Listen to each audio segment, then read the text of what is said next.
All right, I do believe we should be live. Yeah, we are live, and make sure my audio is working. That's good.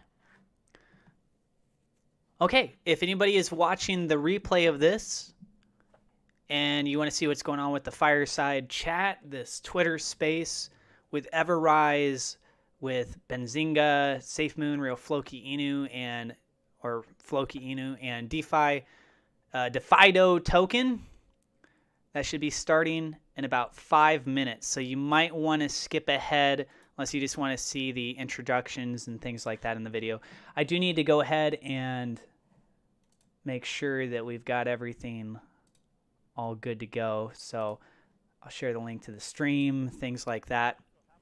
But we should have this moving forward here in just a second. So I'm going to go share this over on Twitter and in my own Discord. Feel free to say hi in the chat if you guys are hanging out with us. So actually, I'll tweet it over on this side. So live streaming the @EverRise Twitter space right now with special guests, including from SafeMoon.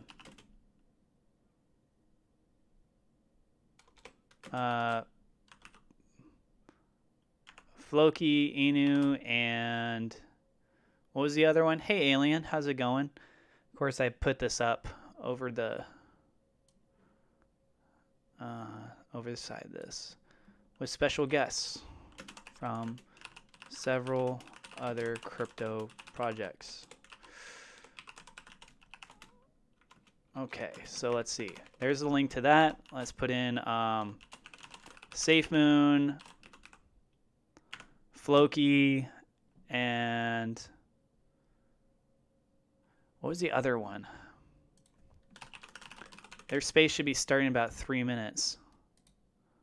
So let's go back over here. Oh, it actually just started.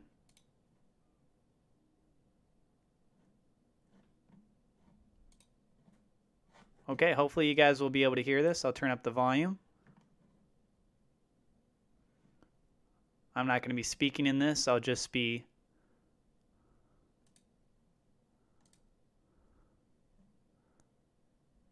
listening in, and I'll be talking with you guys. Show captions. There we go. Okay, so I don't think they've started speaking yet. They will probably start speaking here in just a minute or so. And we'll have a listen, and I will talk with you guys with what it is that they're saying as well.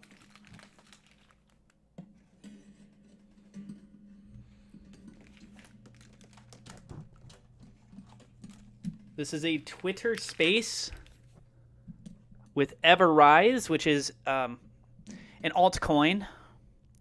I've talked about them a little bit before in my videos. They're supposed to have a special guest from SafeMoon come in and talk. So they've got Real Floki Inu, DeFido token, SafeMoon, Benzinga. Okay, let's see. Let's go with Floki. And what was the other one? DeFido. Okay, at Real Floki Inu. That was Real Floki Inu, right? And at DeFido token. At DeFido token. Okay, I think that's good. So I just sent out a tweet. We're going to go ahead and be listening in on what these guys have to say. If you guys want to help out and show some love, share a like or retweet, something like that, I'll go ahead and provide you the direct link to this right there. And Cryptor, oh, they have a guest from Cryptor too? I think they said that the other day. I don't think they said that. Yeah, they didn't say that in this tweet. I don't hear anything right now. Let me see. Are they actually talking? If they are talking and it's not picking it up on the computer, What's up, everybody? Oh, there we go. Now they're talking. Thank you for coming to the DeFi talks with EverRise and Hi, Paula. Zinga and David. Hi, Great Patriot. What's up, guys? Some pretty fairly well-known guest for you guys today. We have some awesome people from Floki and Safe Moon, and we have just man, I'm very, very excited for this talk and this show. And My volume's all the way up, by the way, really can't just wait so to you guys even know. get it started. I can't turn it up any louder. TJ or anybody from EverRise, are you guys here or available? We're here. Okay, awesome. Wasso, if you want to request to speak, my man. Brian, I think we just need a Hey, guys. few minutes to get all of our guest speakers up here. Oh, yeah. Well, hey, sorry, guys. Sorry to be preemptive. I just kind of No problem. got to Everyone's go and excited. run I it. understand. Yeah. I love that intro, though. That was great. All right, let's go ahead and grab. That was me letting my dogs out and walking over my puppy peeing when I open the door. And he pees right in front of me on the hardwood floor instead of outside. I just shared this over on my personal Just Discord. want to say hello to you guys. I don't know. I came in and then Doing pretty it threw good, me Paula. out. How are you? Hey, KK. Apparently I got a technical foul or something, or flagrant. So, but I'm here. Nice. Let to me know be if you on guys here can with hear them everybody. okay. I can't turn up any louder, so just let me know. Glad you're here. Not that it as makes much well. of a difference, You got but a flag on the play? I guess I hit somebody too hard. I don't know. Nah, you'll have that.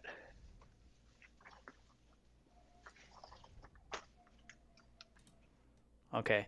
They should be getting started here in just a minute. They're trying to pull up all of their guests. Just FYI. You can see the transcript on the closed captioning. At All right. least. So right now we're just waiting for everybody Right else down to the come in bottom. here. Correct, Brian? How are you Yeah, guys all yeah. doing today? Welcome to the stream, guys. We're just kind of Thank you for the letting likes. everybody kind of trickle in, and I think, yeah, I don't know if all the speakers are here. I'm not quite sure. I think TJ might know more than I would about exactly who's supposed to be speaking, We have or their one. usernames rather. Yeah, we have one guest from Safe Moon that's coming, one guest from Floki that's coming, and two guests from DeFido. Dang. Stacked. Fully stacked. What do you guys think? Do you think this guest that they have from Safe Moon is somebody that works at Safe Moon, or it's just a member of the community? Like, for example, me. I'm not actually a guest speaker on this. Just spoiler alert, I'm not going to be talking with them. I'm just going to be listening. I'm going to be talking with you guys.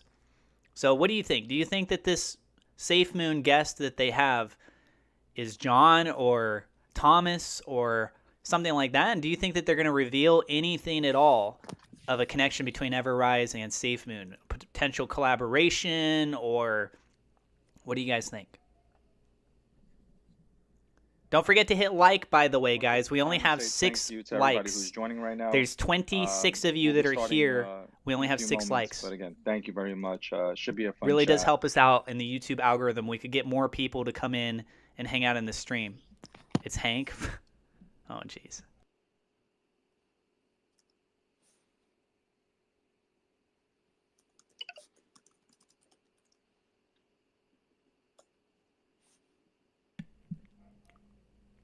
If you're just now tuning in, we're waiting for them to get the rest of their guests up into the chat. Is this like another EverGrow? Yeah, kind of. EverRise actually rewards in native EverRise. Wait, does it? Actually, let me double check. I get these confused sometimes. So I got their website pulled up already. We can go ahead and take a look at this. They have the buyback, so I think this is a bit more like EverGrow. Oh, great. Now there's a dog barking in the background.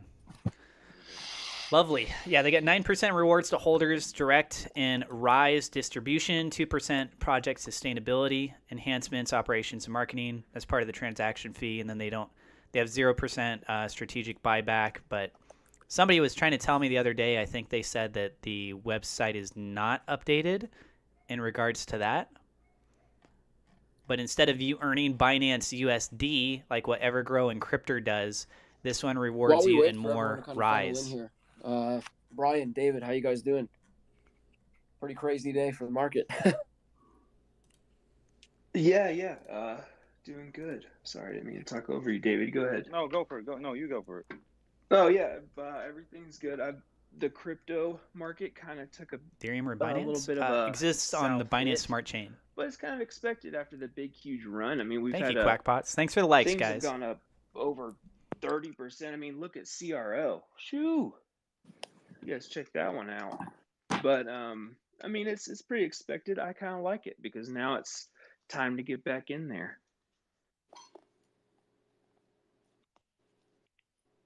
Absolutely.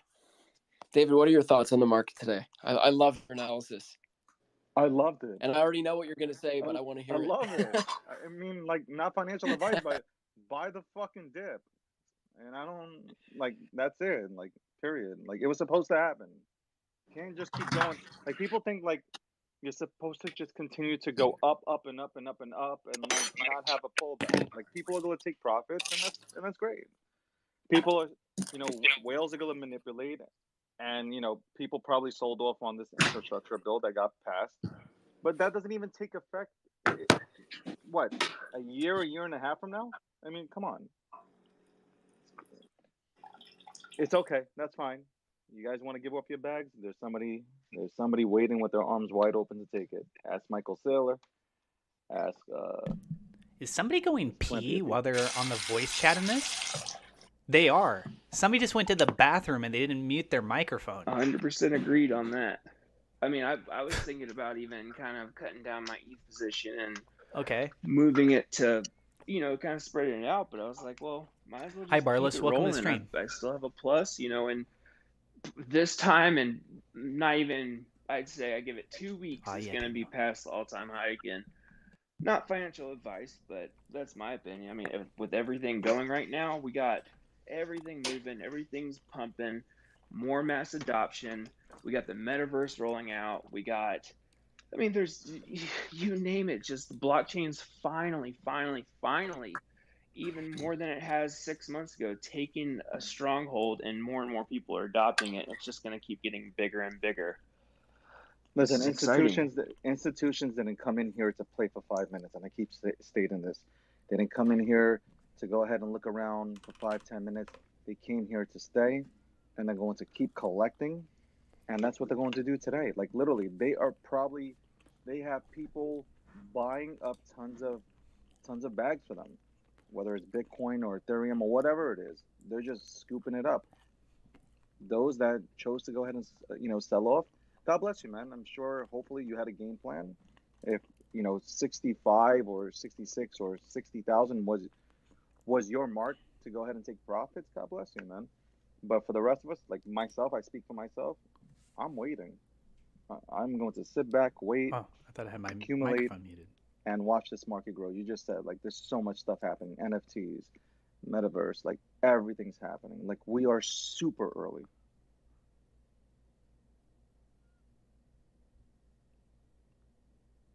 Yeah, so we're in a Twitter space, guys. I'm not actually voice chatting with them. I'm just listening in. I'll commentate from time to time with you. And yeah, welcome everybody to the stream. Please do not forget to hit the thumbs up like button. It takes only a brief second. It may not look like it's working. Trust me, the like and dislike button is working. We already have, from Floki, we have Saber here. Saber, it's nice to see you up here. Shout out to Titan. I didn't see Titan here. Hey, Titan, how's it going? And we have, I think, London Nation is London Nation. Are you representing for? Yes, sir. I am. How's it going? I'm here with another gentleman from our team. It's under the name Imagine, right over there. He's a speaker as well. Cool. So if everybody can retweet this room if you're interested in listening to this panel, and we have some more people coming. If you're interested in listening to some really smart people. Now, just FYI, guys, there's supposed to be somebody from the Safe Moon that's going to be coming in as a guest speaker in this. Yeah, thanks for having me, by the way. I'm just going to send this into the Floki community. And I don't know who it is yet. I haven't seen them say anything about it. Is it a member of the Safe Moon team or just a regular person like me? Or you? It's patterns. These patterns happen time and time again. And if you want to make real, generational wealth, buy the red, man. Just buy the blood. Seriously, I don't get. What I don't understand is people that sell the blood and they buy on a green candle. I'm dumbfounded by it, to be honest with you. But anyway, I just wanted to say, agree, 100%. And thanks for having me, by the way.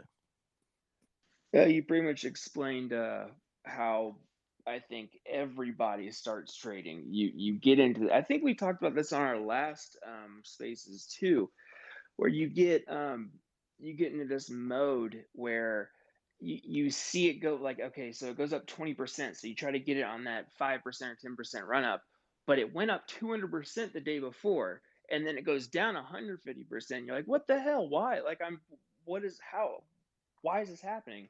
It's because you don't look at the big picture. You don't understand the full scope of what's going on, how to trade, how to see things, how to see the importance of the project, the community, that whole aspect. Barlos, I don't And then know you what don't to see make of like your question. what's really going on. Like where's this You pump created a coming very from? What is it broad doing? Why is it question. happening? Is it Like, are just you happening asking, because is it's just this live happening, stream or is it about because Safe there's Moon X, Y, Meta? and Z? Are you saying What are the that percentage? is What's the Safe Moon candle? Like, partnering you with gotta take Facebook? the full Are you picture. talking about the Don't metaverse? you Like, don't I want to be have the no person idea what you're that asking. You got buys to high ask and a more sells specific low question like if you everyone want to have else. like You a want to legitimate response. make this profitable, and a very small percentage of traders in stocks and crypto are not profitable. They just bleed money. They lose money if you're actively day trading or something like that. So learn what you're doing, do your own research, but really look at the big picture and see what you want. Are you wanting to hold this for 5 years? Are you want to make $20? Are you trying to make $2,000 off your $100? Like, what do you want to do with it? So just always keep those things in mind. Sorry to rant on that.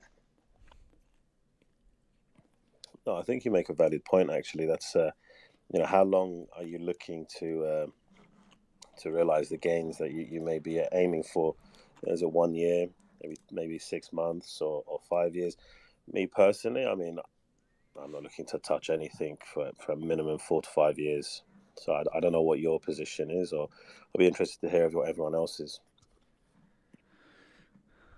Personally, I'm definitely in it for the long haul for most things. It all kind of depends. When I first got into crypto, well, when I first got actively trading into crypto, I did day trading on every single exchange you could find, and I tried them all and tried it out, and I was up like a whole night. Like I wouldn't sleep for days.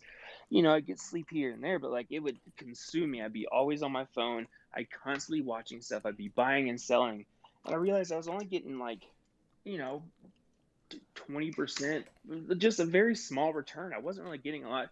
I make like $100, I make $1,000 or something one day, then lose it the next. And unlike stocks or the market, it's just a little different where it's 24/7, and there's not as many regulations and stuff or protections. So you can lose all your stuff real fast. And then I was like, man, I need to be in it to hold. And so now I have a couple different portfolios and wallets, and one of them is on KuCoin. I have a automated trading strategy. Then I have another automated trading strategy that I built with super algos in this other platform. And that's where I have my long-term holds where it rebalances, and just automatically I put money into it and I just let it do its thing. And then I have some staking stuff. But I only like, just for fun, I have like maybe $500 or $1,000 that I'll trade with every now and again, like day trade with and actively have fun just to catch run-ups or catch meme coins or something like that. But I do a lot more holding or rebalancing or staking personally. Yeah, absolutely. I mean, there's so many lucrative things that you can do in the market. I mean, even in times like this. I say times like this on a down day, a bloody day, and nothing said in this space is financial advice. I want to be clear about that. But, I mean, the red is the time. Like what Saber said, it blows my mind when I see people chase the green and panic on the red. I mean, it's all natural. Things don't go up forever.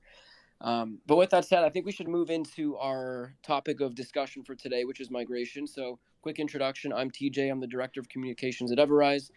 From my team here, They should be I have talking about Wasso, who is EverRise the version Director 2 of Business migration now. Development. Wasso, I'll let you do a little intro if you'd like.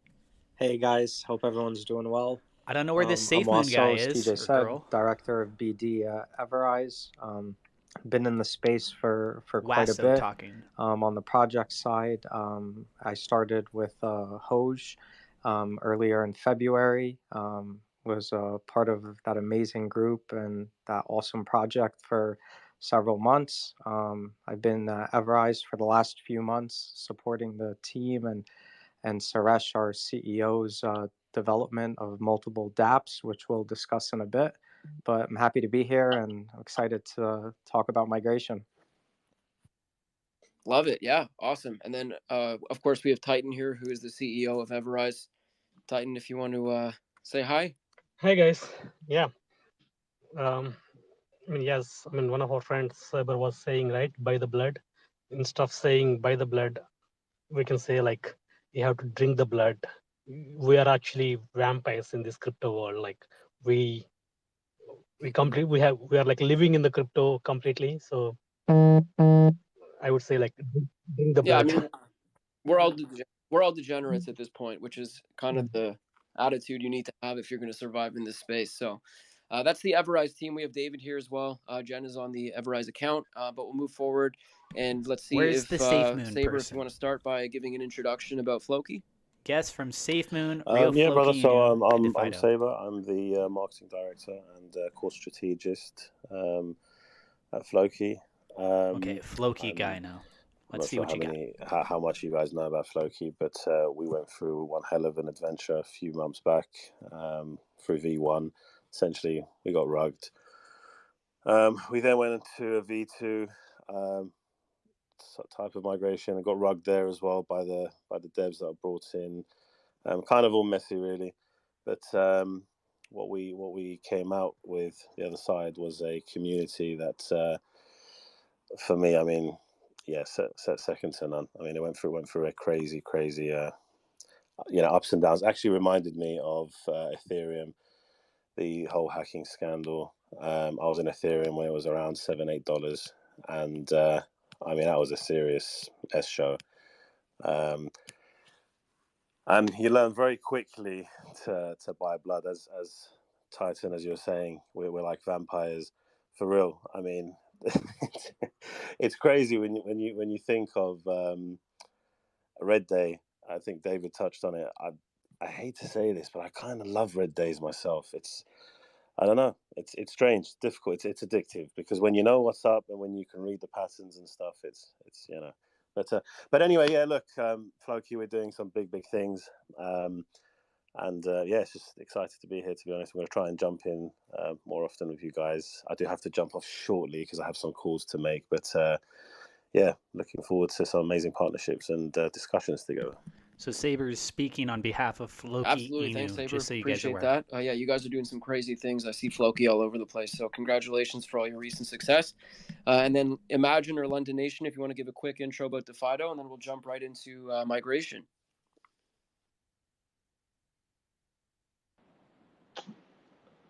I'll give a quick introduction. I'll follow up with on that conversation as far as having ups and downs and going through it.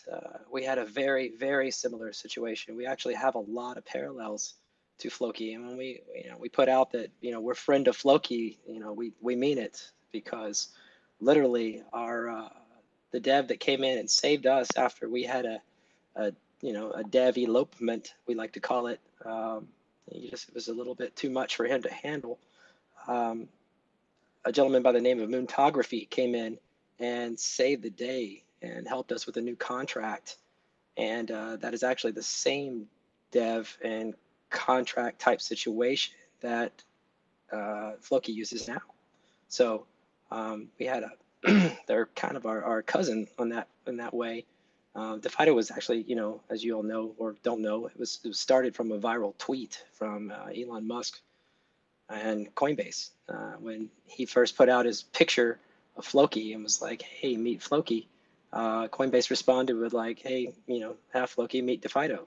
So this dev came out and basically 30 minutes he solved some stuff together and put out a token in literally 30-40 minutes and launched it.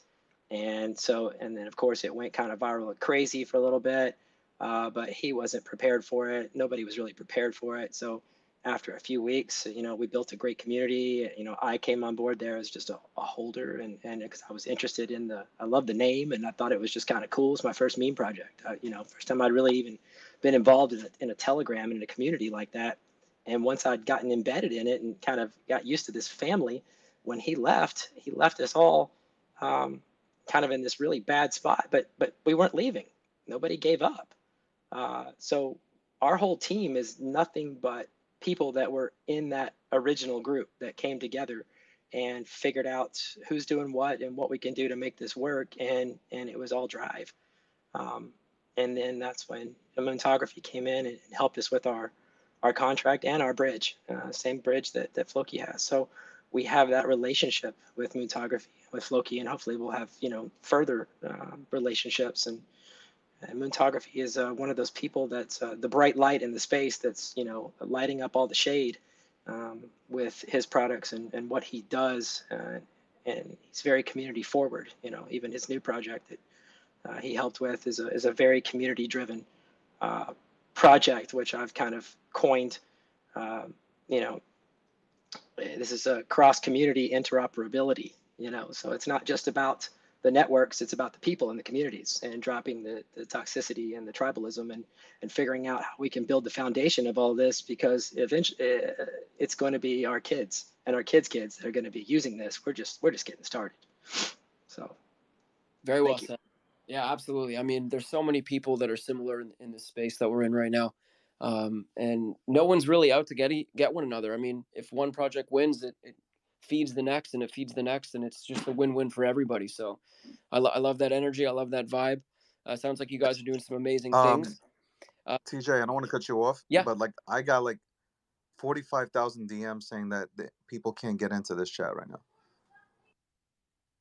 Oh, that's weird. Jen, do you have any idea why? I'm looking. Let me see. No, there's people that's a very specific amount of DMs. 45,000. Is it because we have over 563 people? I think there are more people that are trying to get in. I don't believe 45,000. Yeah, it's just coming up as unavailable for some reason. I'll try and get the screenshot.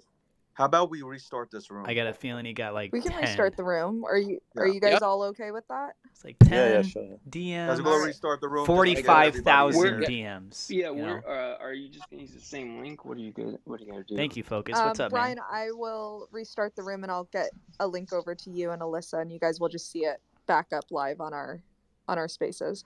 All right, so we're gonna be heading back over. Yeah, awesome. Just watch.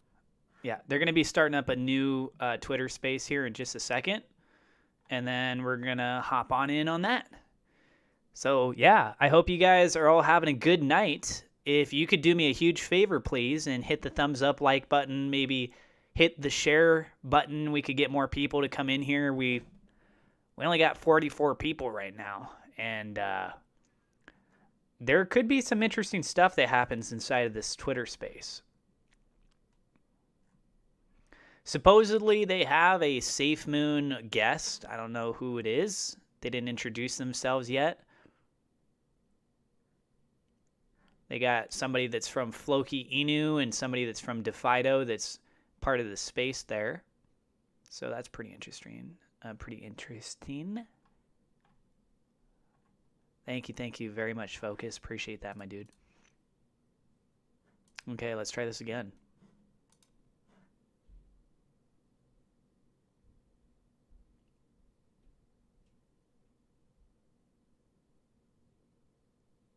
What drops, Focus? What are you talking about?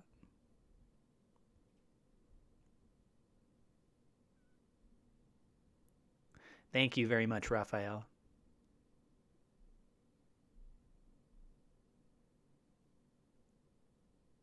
Hopefully they will be talking here in just a second so we can make sure everything is working. They should be.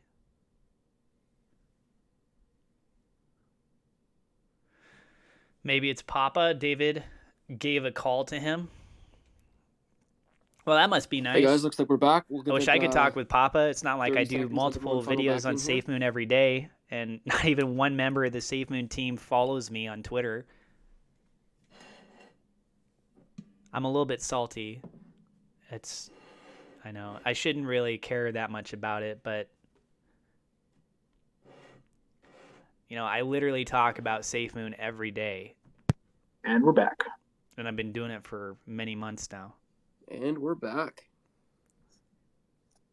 Hey, what's up, SB? Yeah, it looks like it's having a little bit of issues, but we're in there and they're starting to talk, so it should be okay, hopefully. I hope you guys are having a good night.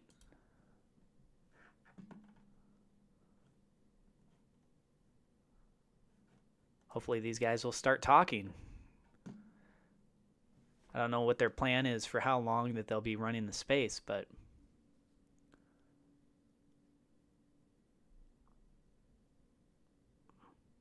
looks like there's about 320 people that are inside the space at the moment. David, how's it looking on your end? People still having issues connecting, or? I'm looking right now. So far, it looks so far so good. Is he looking at his 45,000 DMs?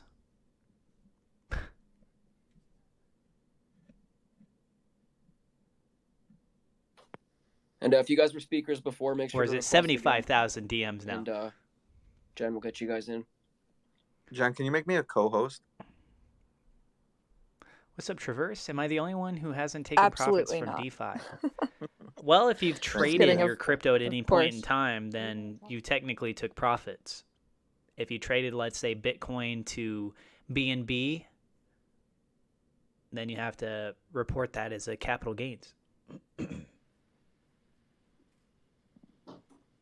You think so, KK? I think hope we so, just man. have I hope so.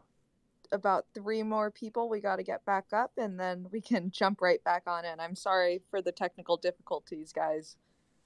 Hey, Great Patriot asked the question, why do all these Gotta love tokens Twitter / coins do Spaces. version 2? If we don't Come catch on, it, the Jack, get holders with it, Jack. lose out. Let me go ahead and turn them down just for a second while they're trying to get their stuff figured out so I can go and talk with you guys. Okay, so Great Patriot. I'll give you an example. SafeMoon, its contract was created on PancakeSwap version 1. It didn't take very long until PancakeSwap decided to do their own upgrade. They made it PancakeSwap version 2. That created issues where the liquidity was, a lot of it was locked up over on version 1. And at the same time, too, you have certain design mechanisms set in place with your contract. So on one hand, you go ahead and you create a new smart contract.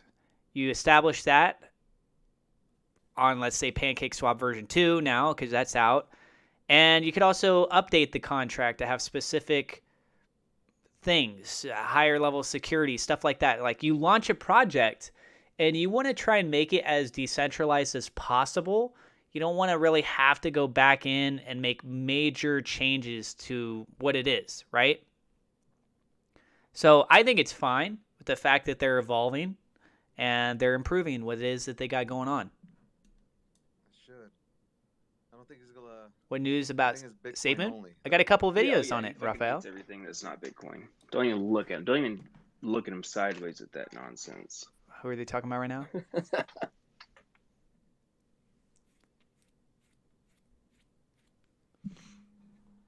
You guys give us 2 more minutes, and then we'll go ahead and. I see a lot of people already coming in. All right, looks like they got 460 people inside the Twitter space so far. Raphael, your question is SafeMoon great or, well, I think it's great. I like it. I mean, I put more money into SafeMoon than I have any of the other cryptocurrencies. I own EverRise. I don't own these other ones that they're talking about, DeFido. I don't own Floki. I don't have either one of those. YouTube too. Yeah, I'll send you a link afterwards, Brian. Well, no, They don't allow you time to change. I'm sure you guys are Great lying. Patriot, what are you talking about? Make Look at sure, this. Look at since we changed it. EverRise posted this on the 15th. Version 2 is coming. They tell you when it's starting to move over here. Let's see if I can find it. All right, with Sabre connected, I think that's everyone. TJ, I'll hand it back over to you. Let's find it here. Awesome. Yeah. So welcome back, guys. Thanks for joining in. Sorry about the technical difficulties. Wish there was something new, but I mean, that's the nature of technology.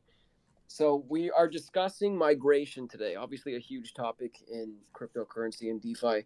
The questions for the projects that have joined in today, feel free, either of you, to jump in first, but what were some of the unexpected things that happened during your migration process? Right So here. was there anything that made it kind of difficult? Was there any easy aspects?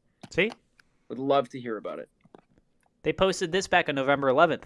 We'll go first. The team is making sure everything is absolutely perfect for our version 2 launch on November 29th. I can go first a little bit with ensuring seamless vFido, migration I guess. from version 1 to version 2 In starting some on ways, November 23rd. I found the migration process ended up being more easy than I had expected. Jason, thank you for the $5 one donation. Reason I think is because we were assisted by Moontography, who sort of had pretty significant sort of expertise and experience doing I this think kind of that is thing. an interesting pairing between SafeMoon and EverRise. I guess I don't know who the SafeMoon person is that they're referring to, though. Nobody's come into the voice chat yet and said, "Hey, I'm from SafeMoon." The liquidity was I don't know if it's a member that works at SafeMoon or it's just an investor, our migration or like process what's going on. Involved convincing all of our holders or they to send their tokens in to a wallet that was controlled by the team. And then at the moment that we wanted to do the migration, we had to do a sell-off of all the tokens to pull out as much liquidity as we could, and then go live on the new contract. So, I kind of was surprised, and maybe this was because we had shaken out a lot of people that sort of weren't confident in the project, as the first couple of weeks went on. But we were able to get about 95% of the people who are on the V1 contract to send the tokens in to us through an automated kind of like airdrop system. And then, sort of when we had to go live, we pulled out like the vast majority of all the, the liquidity in the first decentralized exchange pool. And we were able to go live with that cash in the new V2 contract right away. So it actually, in a way, was extremely easy compared to what I might have expected. There was certainly some concern that there would be lack of confidence or something that would be a hitch in it. But ultimately, it actually went pretty smoothly at that point. And I think maybe that was because we had shaken out a lot of people that weren't going to sort of be confident in the team. Totally. The guy that's speaking just a second ago was from DeFido. Confident in what you're doing and believe in your project. So kudos to you guys. Sounds like it went off without a hitch. Saber, how about you? Are there any issues when you guys were doing migration? Anything you found difficult? Anything you found worked well? And Saber's from brother. To be honest with you, I think I share similar sentiments. Actually, it was shockingly seamless to a degree, and I think part of that reason is because there wasn't as big a shakeout as I thought there would be, but there was a shakeout of sorts, and then you're left with more of a core, I suppose, let's say. And Moontography was great. He assisted us as well, and it was shockingly. To tell you the truth, the Floki community can constantly and I'm legit not trying to shield them. I actually came out of retirement for this project, so I was just a V1 holder, saw what had happened, and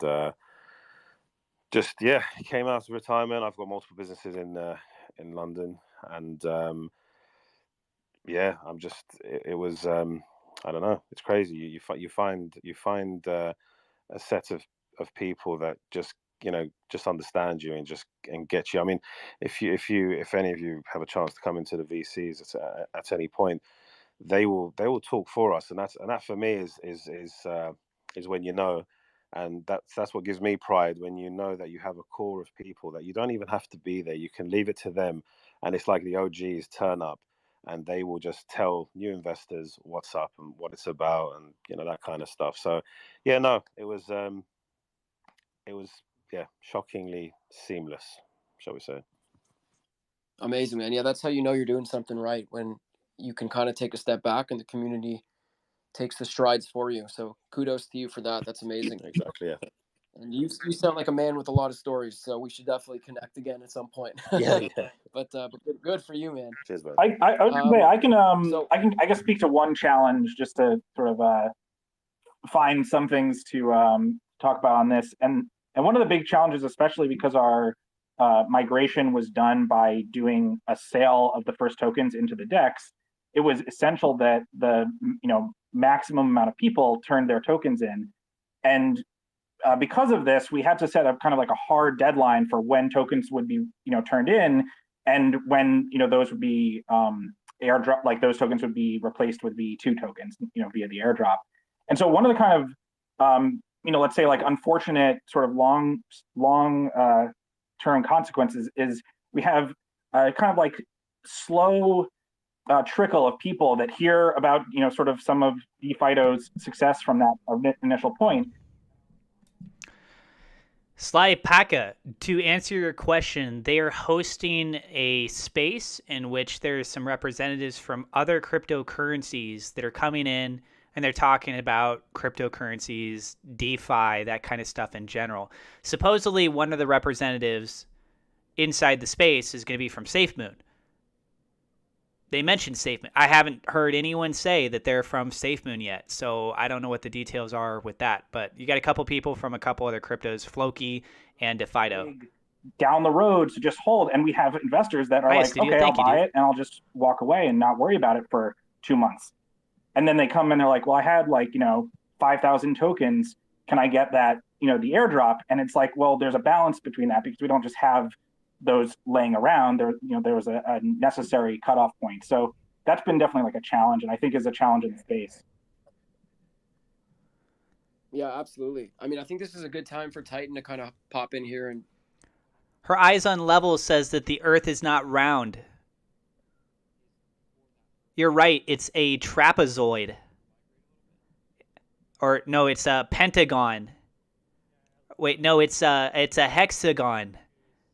Let's just choose any other shape besides round. You want to migrate your V1 tokens to V2 tokens, but when it comes to EverRise, we are going with indefinite timeline. Like there is no deadline for us. Like you can come back after 5 years or 10 years. If we still have V1 tokens, you can still go and get the V2 tokens. So, I mean, first of all, before we actually talk about the EverMigrate, I just want to talk about why we are doing the migration and what is the benefit we are getting with the migration, so that for any project, if they want to consider the migration, they can think about doing their migration as well. So the couple of problems, like, everybody knows that we had this buyback, and of course we are the first one to implement this auto buyback. And I did not actually put so much of restriction because I wanted to see a beautiful chart. So I just wanted to have a buy after every sell. So there was no restriction. I never knew that. I'm very new to the crypto, so I never knew that there will be bots who can actually front run your transactions, or like they can actually pump like 3,000 transactions within a minute. I never expected that kind of behavior. So, but as soon as we launched, we have seen these bot attacks. And then I realized, okay, this is not correct. Like we need to have some kind of restrictions. Like, so we had to turn off the auto buyback. We went into manual, and we got our Kraken built so much. But on back of my mind, I always felt that we need to fix this issue, because I cannot permanently. I should not be the one who is actually triggering it each and every time. I'm like, it has to be automatic, because something happens to me, or like if I'm not available, it'll just be there. There is no use. So I've been thinking, what should we do? What should we do? But there is no option for me because the contract is immutable.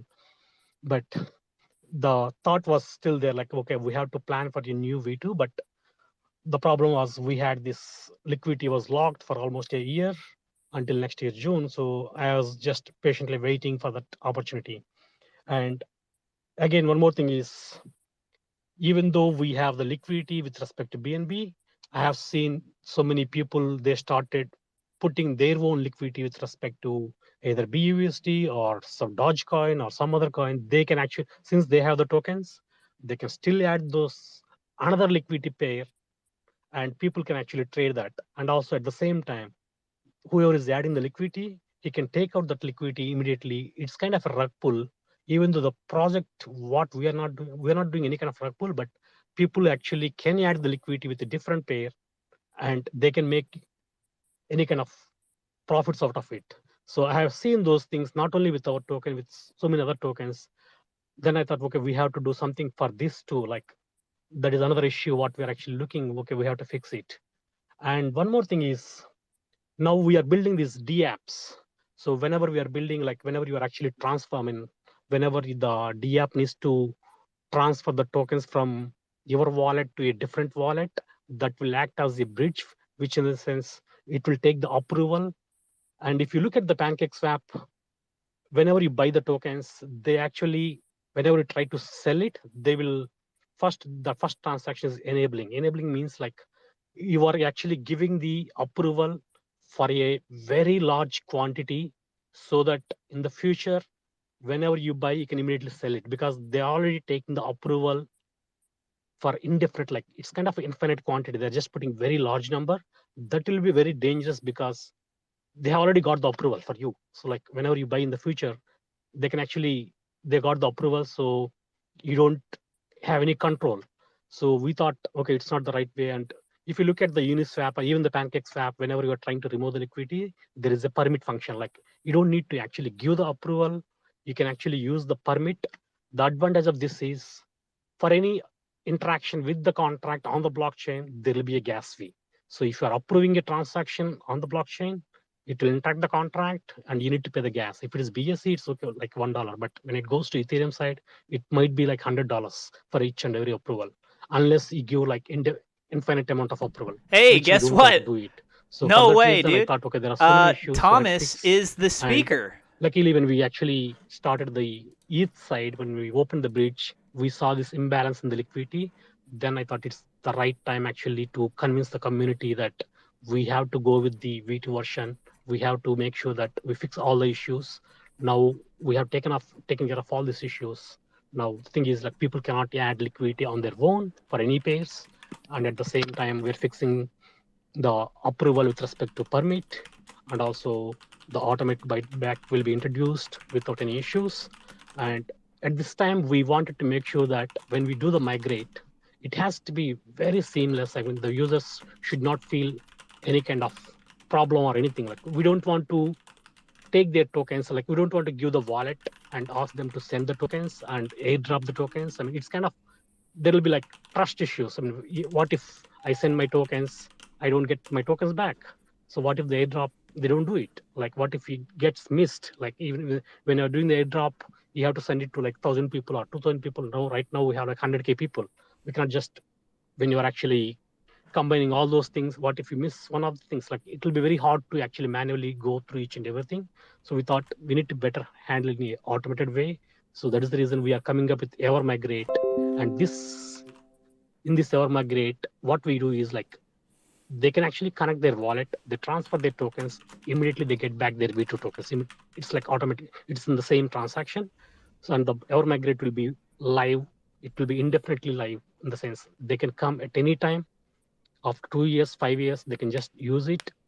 And because I mean, when we implemented the Rise V1, we had this kind of, we don't have any restrictions on setting the tags. It was kind of a bug. That's what Satik told us, that there's an issue. Unfortunately, I mean, instead of saying unfortunately, I would say fortunately, that is actually helping us to actually stop the trading so that we can actually put the tax as 100% so that nobody can actually transfer the tokens or trade the tokens with respect to V1. So the V1 will be stopped completely. And for V2, they can actually get the tokens whenever they want. And we want to give this EverMigrate to the other projects as well. Like it will be very seamless. They can just give us what is their V1 token and what is their V2 token. We just add it. It will be very seamless for everybody. And there will not be any tags to actually send. We can actually whitelist all these. Since we have this ownership, we can actually exclude the addresses so that there will not be any tags either for V1 or for V2. So it will be very simple and easy. So hope the entire, my idea of why we are doing migration. Okay, let's see what he's going to have to say. Our EverMigrate I'm letting people know in Discord that Papa is going to be talking. Hope you got it.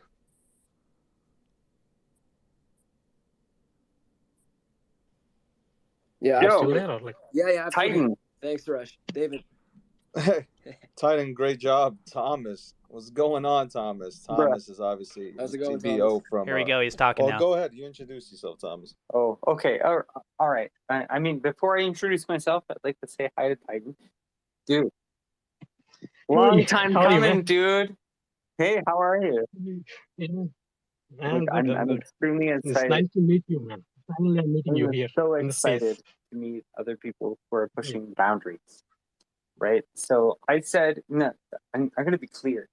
Like for anyone who knows me that but previously before I introduced myself, like, look, I'm not an EverRise holder. Like I'm not an Ever anything holder. But I'm a huge supporter of cool ideas. And that's what matters. For anything that we do, that's all that matters. Cool ideas, innovation, pushing boundaries, bumping up against impossible ideas. So anyway, hi guys, I'm Thomas. I'm the Chief Blockchain Officer of SafeMoon. I mean, if you've heard of SafeMoon, I don't think anyone has here. What? All right. So if you haven't heard of us, I'm just kidding. Look, we hit the scene. We hit benchmarks that it took Bitcoin 8 years to reach. We shattered in 6 months. We may not have the highest ranking on any of DeFi, but as far as innovation goes, that's all that matters. Look, we're killing it on our end. We're doing great. I don't how do I describe this to any other way? If you're here, you're aware of DeFi. What we've been able to achieve and these ideas that we've set forward bring about the next wave, right? You're talking to wave 1, 2, and 3 influencers in crypto. We're setting the stage for the 4th wave of people to come in and truly innovate on all these ideas we've been talking about for 10 years. So anyway, I'm Thomas. I won the award for the Binance Crypto Influencer of the Year. I work for SafeMoon. SafeMoon just won the AIBC Community Award of the Year. I'm intimidated by our own progress. Yo, what's up? Let's go. Let's go. I want to say hi, Thomas. What's up, man? I'm TJ. I just want to say that the last thing that you just said there about being intimidated by your own progress, that's amazing. I mean, that just shows you guys are doing something right. You're growing at a speed that no one expected. And now, you're all kind of trying to figure out the next route to take on the path upward. So that's great. Welcome to the space. Thanks for joining us. David, I'll let you take over from here.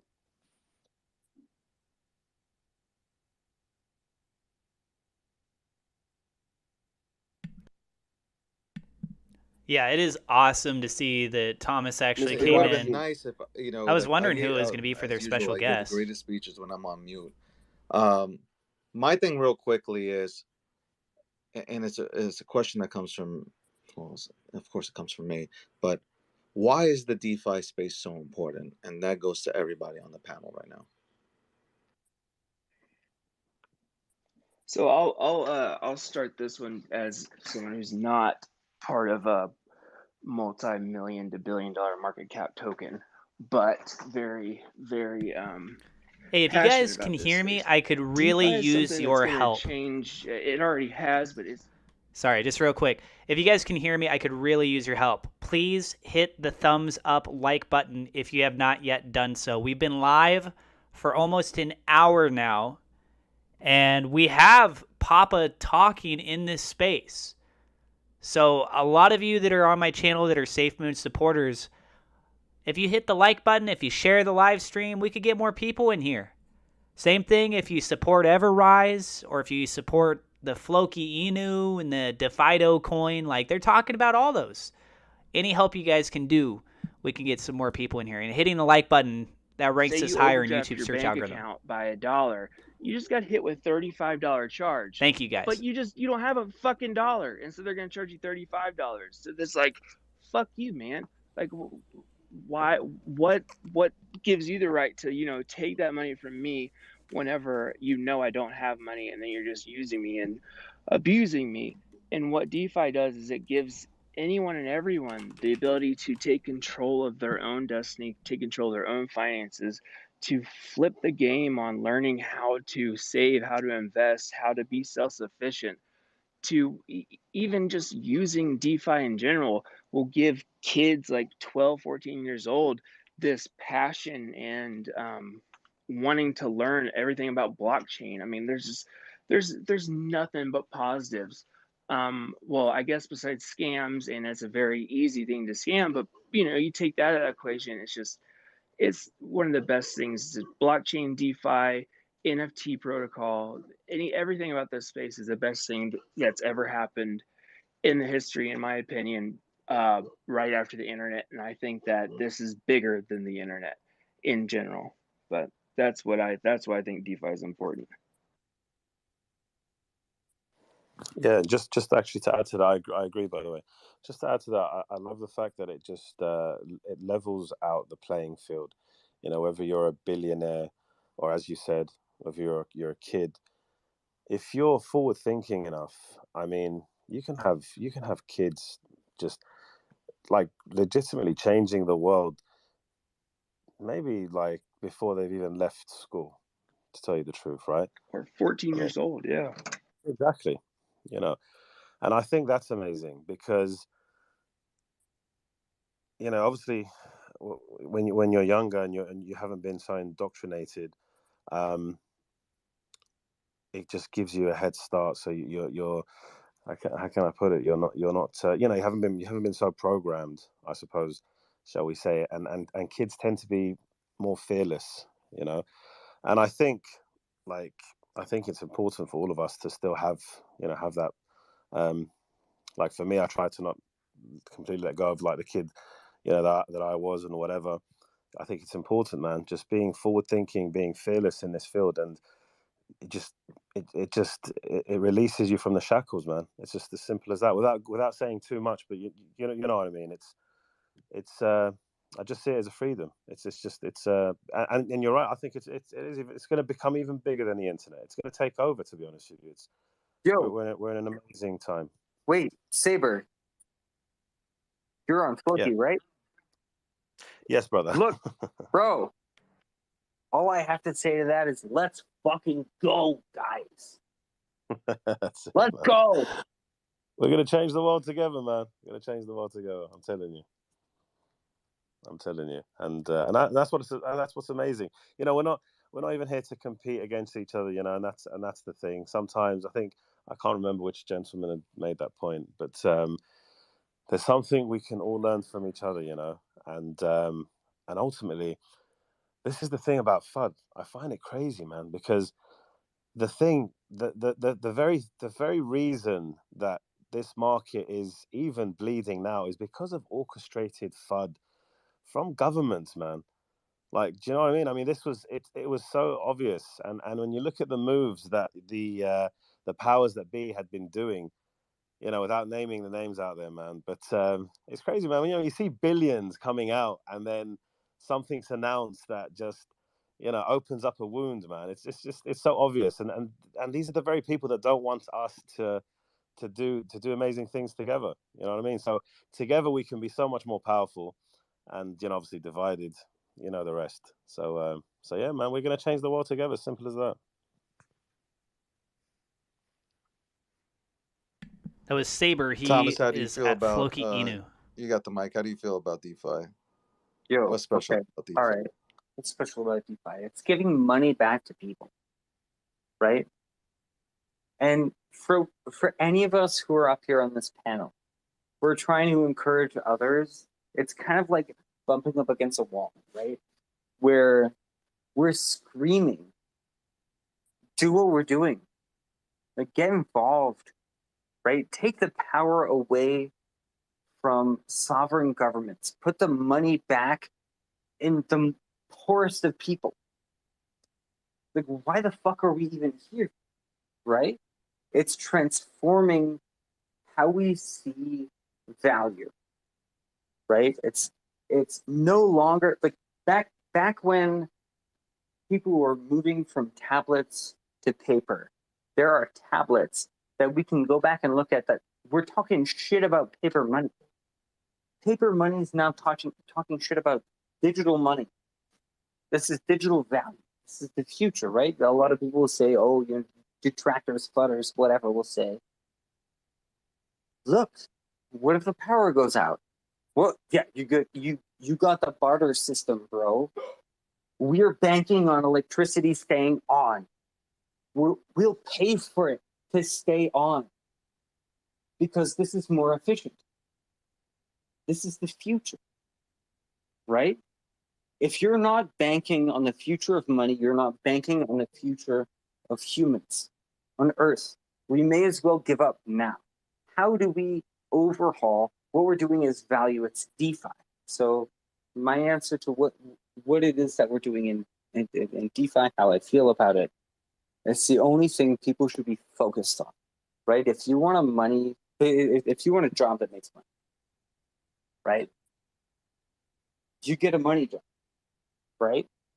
If you want to change the fucking world, right? If you want to work with me and doing what I do, right? You don't have to work with me directly either. Like, God, I hope you don't. Do this for everyone who's sitting here in this space, all of your friends, friends, the sixth bacon number from you, everything that you know right now, you're in the 3% of people who know about crypto. The latest advancement on that, and what John McAfee said was the greatest advancement in human history since agriculture, right? What the fuck is anyone doing? Let's overhaul money. Let's overhaul how we transact between people, right? Because these are intensely personal situations. When I send you money for value for services, right? It's barter system. It's the next step. Things come in waves, right? Soft times make hard people. Hard people make soft times. We're seeing these waves often, right? We see it 1,000-fold in crypto, 280,000%. And what's weird is I'm calling out a specific number, DeFi. Our percentages are such that Wall Street is a joke. We are on the bleeding edge, and there is no place that I would rather be. There's no place that anyone should rather be. I mean, sans space exploration and advancing everyone, right? It's like, what is it that everyone needs that no one has? So, and sorry for ranting about this, because I believe in this so much. It pisses me off that you've got these money guys, your JP Morgans, your banks are so worried about what we are doing here that they lobby against us, right? They put all of this pressure against us because, and even the old crypto guys, right? They have so much money now that their best bet to keep their money with the level they have is to regulate against us. Fuck those guys. They started something. Andreas says this best, right? Something you invent is rarely what it becomes. They invented the space that we operate in. It's the most exciting thing in the history of Earth. I mean, in value. If you really want to get down to it, I'm sure someone's going to fuck me. But, like, look, this is the coolest shit since sliced bread. Sliced bread. Having a hard time saying it. Look, this is awesome. Why are you not here? Is what I would say to anyone who's not here right now. Anyway, sorry, fuck, David. I give it back to you, bud. The passion, like everybody has this. We're all passionate. We're all woke, and like we want to wake up everybody else to this. Like I agree with you. Like everybody should be in this space right now, but unfortunately, we all have to do our job, and we need to get out there, and we need to push it. And regardless of what you're into, regardless of what team you work on, we all have to come together and spearhead adoption. Yeah, agreed. And by the way, don't apologize, man. When you speak with passion, You don't need to apologize. I'll speak a minute to DeFi. Our project wouldn't exist. I mean, we are DeFi Doe.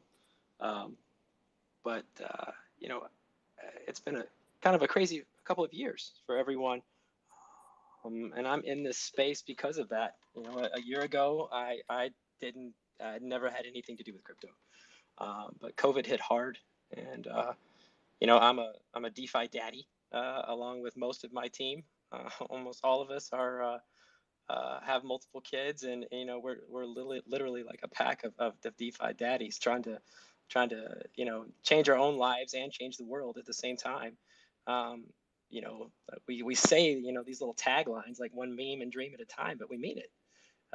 We mean it. So DeFi is to Papa's point, it's the future, and but it's now, it's tomorrow, and it's 50 years from now, because Web3 is basically internet. I mean, it's basically crypto one, and we're just on the cusp. Something David says all the time, and he says it so we're so early, and it's really up to us to set the stage and the tone of how all these new people come into it. Because when I came into it, I got my ass kicked because I didn't know what I was doing.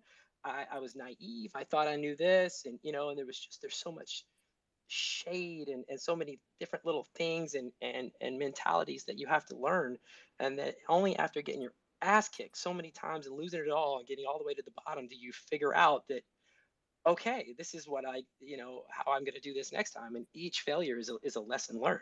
So how do we take all of that with all of our experiences and make it better and easier for the people coming in? Because when I try to explain to somebody everything that, I can't talk to people. It's like I'm talking in a foreign language, and I have to figure out how to tone and phrase things the right way. And I think that's where some of these meme projects, and even kind of our superhero projects like SafeMoon, come in, and they give people an engaging way to jump into the space. And kind of like I've used before, kind of like how comic books were when we were kids. They made us want to learn to read. They taught us right from wrong. They showed us how it is to be a hero, and how to stand up and how to do the right thing, and gave us hope. So and then 30 years later, now look where Marvel is now. Look what comic books have became, because all those kids grew up. So now we're leading these people into the space, and it's our turn to teach those lessons and to bring people in. And I think that's as many utilities as we create, as many wonderful, life-changing DeFi products and utilities that we all create to make things better.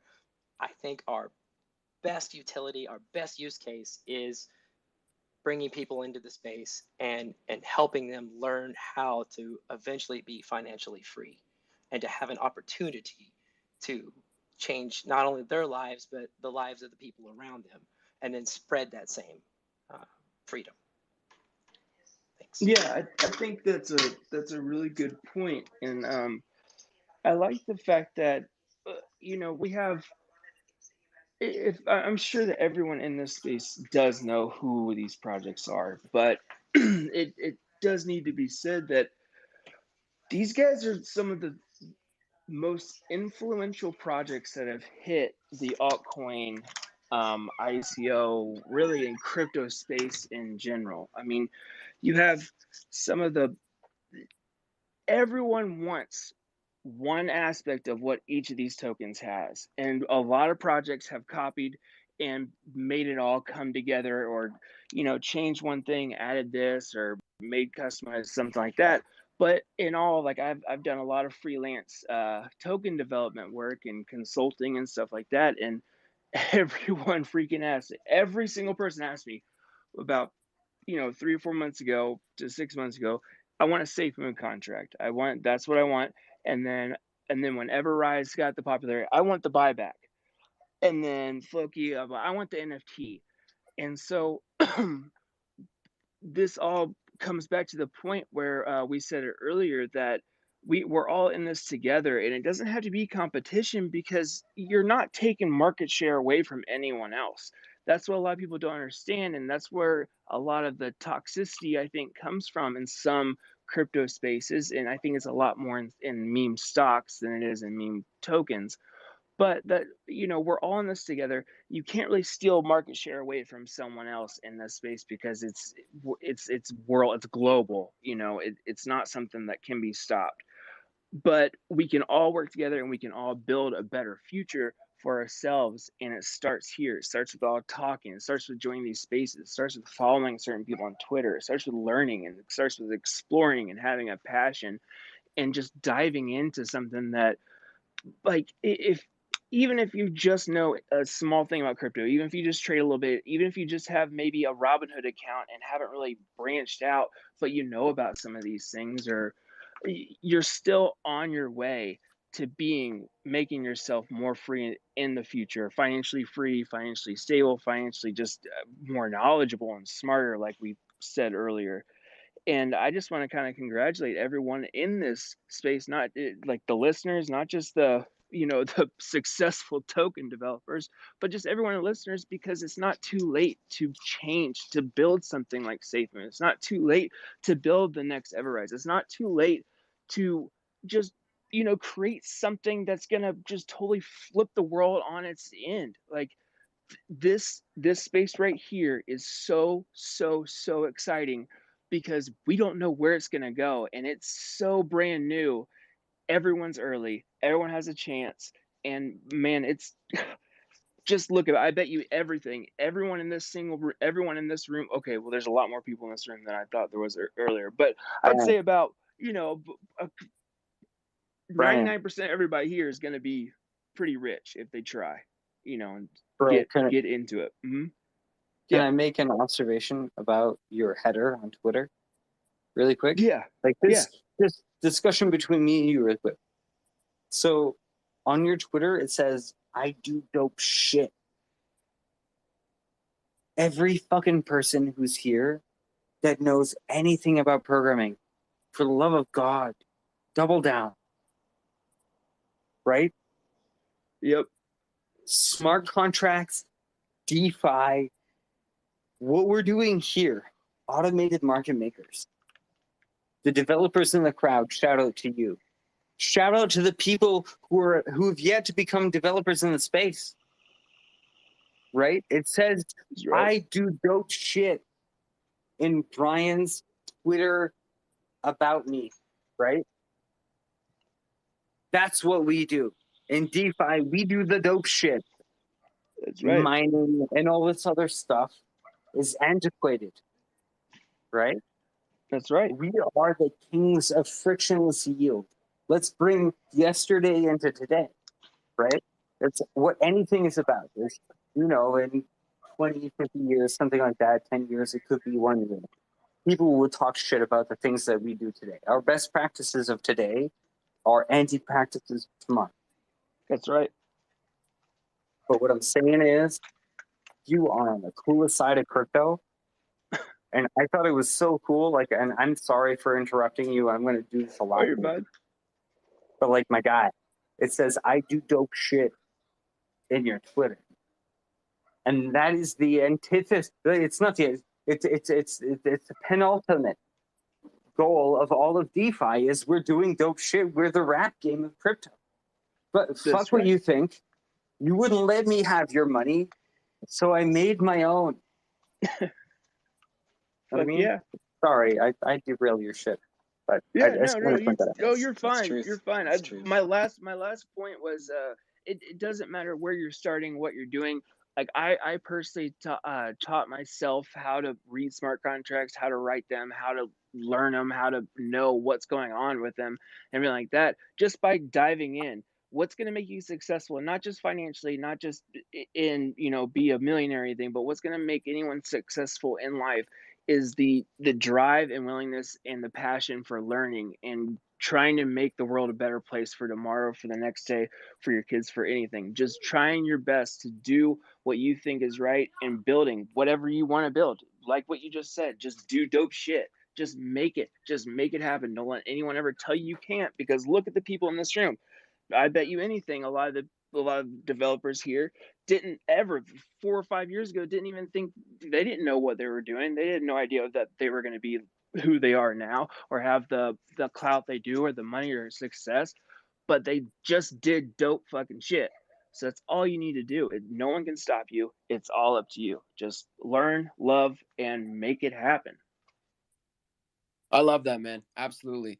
And, you know, speaking of dope shit, I mean, we're all doing dope shit here. And with that said, I mean, we build things and then we try and upgrade them and change. And, you know, we see room for growth, and there's always new ideas that we have, and there's always new objectives that we want to reach. So every project that's in this space right now has either migrated or is in the process of migration. You know, with that said, how is migration contributing towards the goals of your project and the new goals you guys have?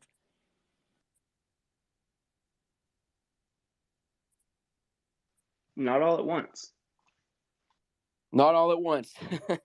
Yeah, I think there's like a little bit of a natural tension with migration in this space, because one of the core principles like in DeFi is that it's trustless and it's immutable, but then we want to be able to change things, and like this is a tension that, you know, like you see some projects, you know, there's a recent new project that has a contract that has a good amount of flexibility, where, you know, certain aspects of the contract can point to other contracts, and that, you know, might be an interesting opportunity. But with all these things, you end up then having to trust that someone will point it at the right place. And so I don't know if anyone else has sort of some ideas, you know, sort of in that vein, but I think that's like a natural tension that exists, and we need to figure out a way to kind of solve that problem.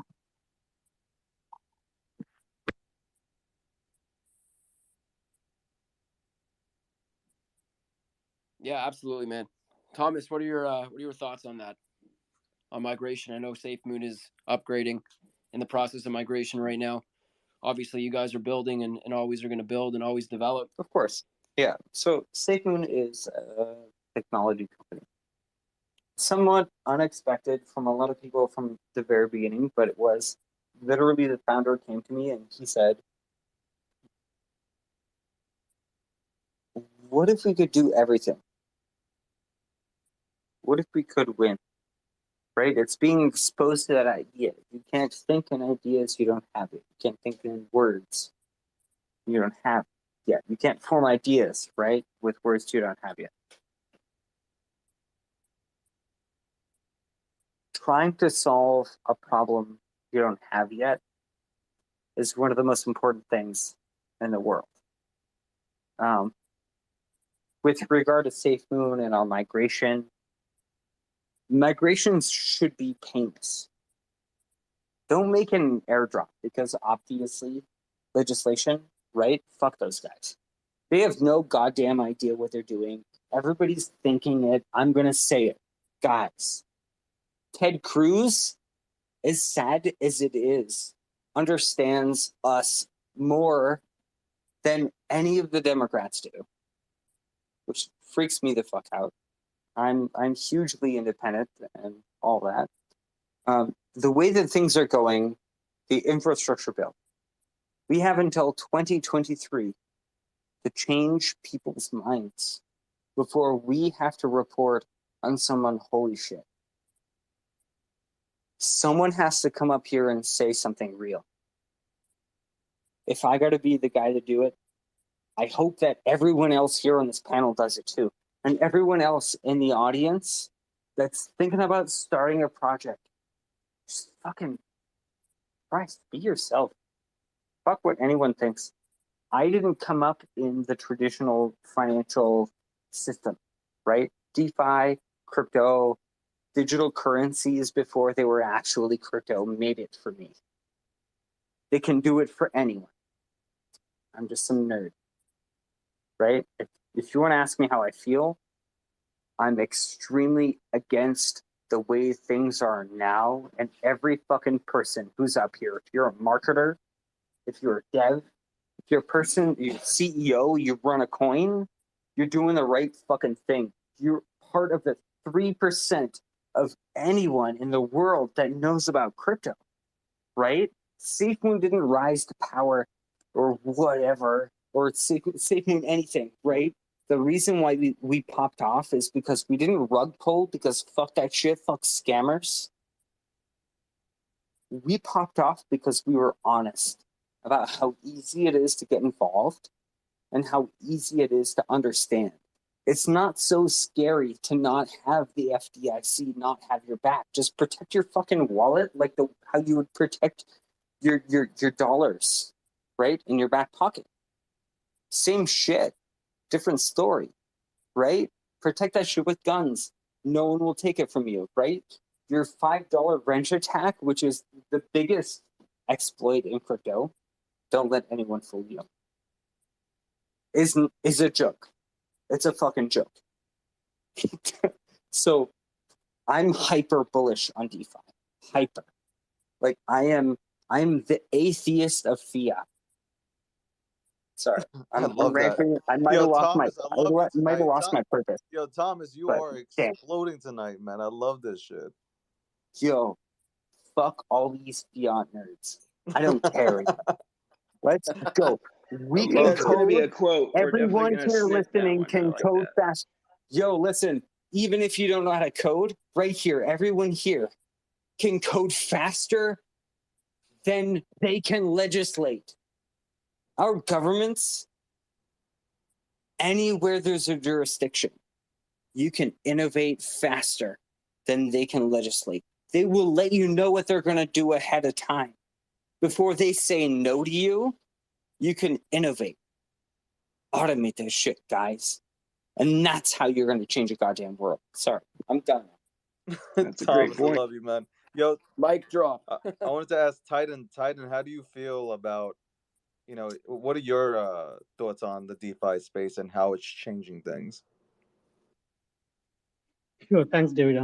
Yeah, for me, most of you guys might know or not know, like, I am a complete degen in the stock market. Like, as soon as I finished my college, I love trading. Like, as soon as I got my first job, I started trading. Like, it's almost like 20 years back.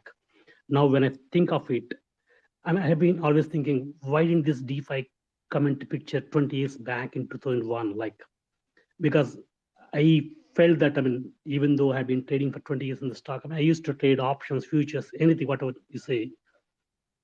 We never win. Like, it's like we cannot win with respect to Wall Street. There are big guys, and we always try to make out of it, but it's always like sometimes they would win, but most of the times you lose because everything will be manipulated. And when I looked at the DeFi space, for me, the crypto itself is very less experienced. This is the 2021 when I started crypto. As soon as I came into this DeFi, I learned something so good that this crypto space is nobody knows so far. Like, we are at the only 1% of the population knows, or like even less than that. We are at the start of something bigger, and at this time, we can actually control it in the future. Like, if you are building it something big, we can instead of in the Wall Street, if somebody comes to this now in the DeFi, whoever is there right now, whether you are investing or whether you're starting a project, everybody can control the future crypto in the DeFi space. And we don't need to win for ourselves. Like, we are the pillars of this crypto. So everybody can win. Like, as the only thing is, you just need to believe in the projects. You should not think about every project as a scam. So if somebody wants to genuinely start it, you can't just start funding on the first day. Like, man, these guys are scammers. Like, there might be projects who are genuinely interested. They want to build. They need your support. You can't just say that. You just have to wait and see how they're approaching.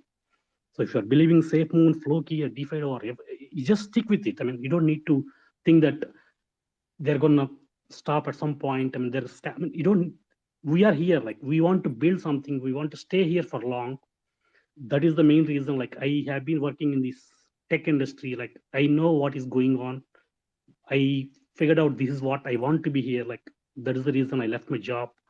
I want to be in DeFi space. I want to be in crypto space.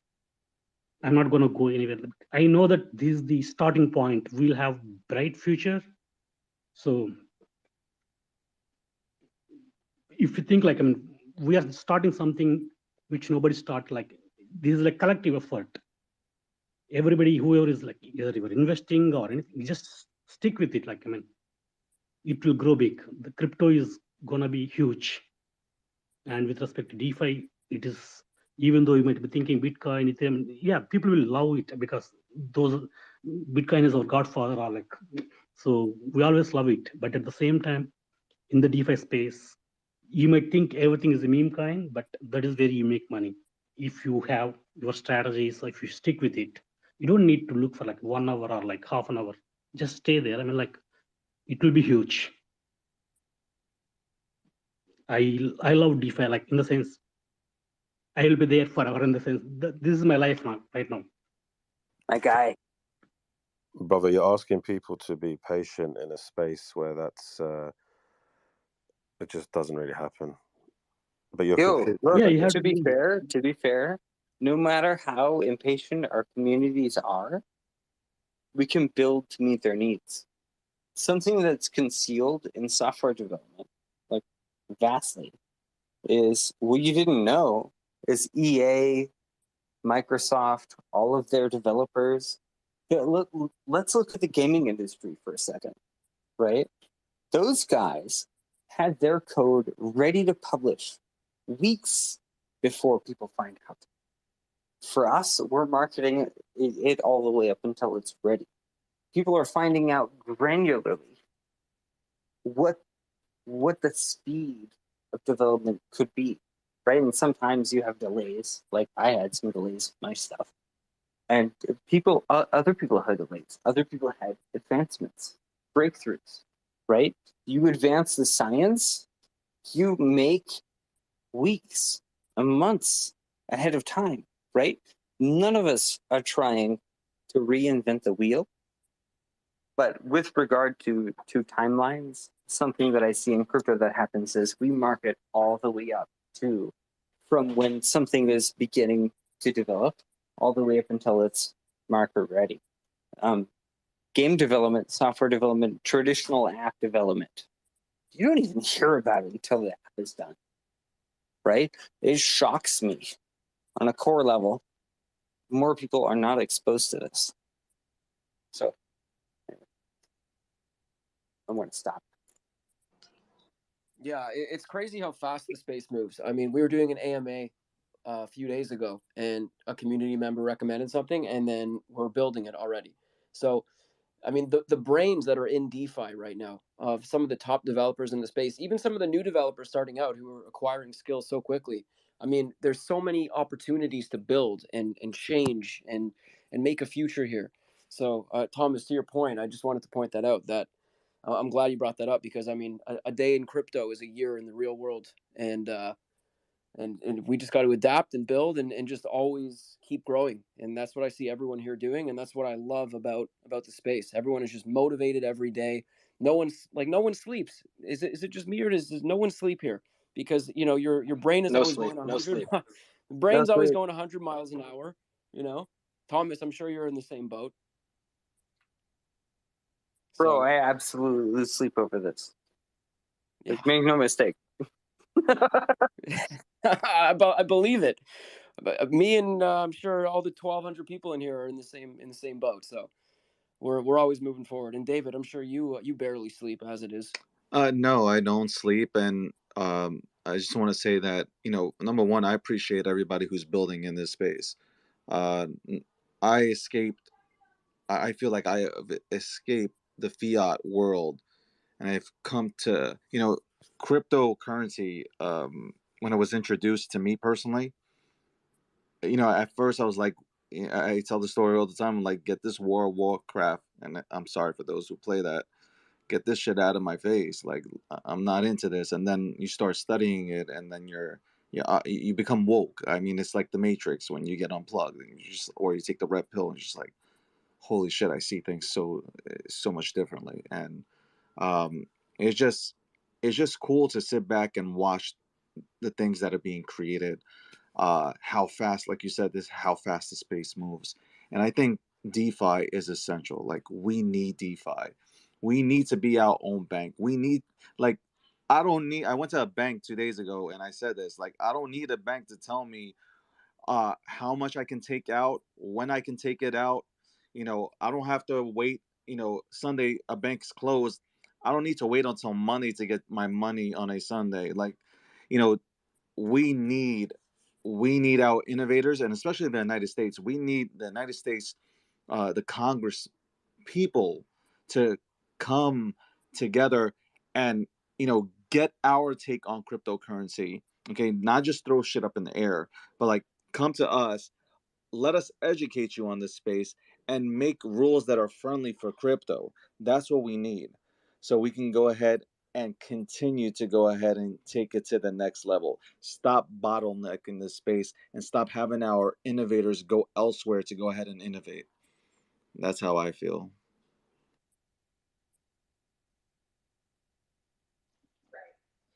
So yeah. Hey, I have a quick question that someone DM'd me that I wanted to ask you guys.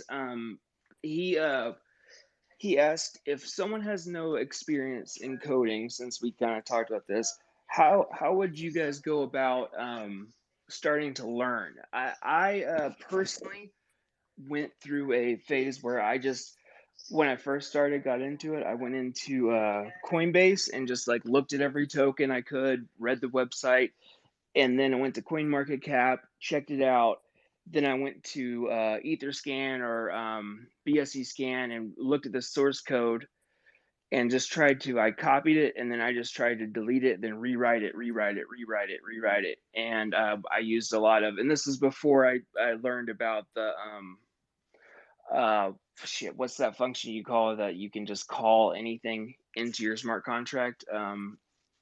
They have I forgot the name of it. Anyway, I learned easier ways to do it, but that's just kind of what I did. I just I went Googled and I did Udemy. I took Udemy courses and just kind of full force just kept rewriting, deleting smart contracts, and then rewriting it and trying to make it work. What did you guys do to get started, and also how did you get started into the space of wanting to become a developer? This can be quick too. So I can help everyone who's on the stage right now.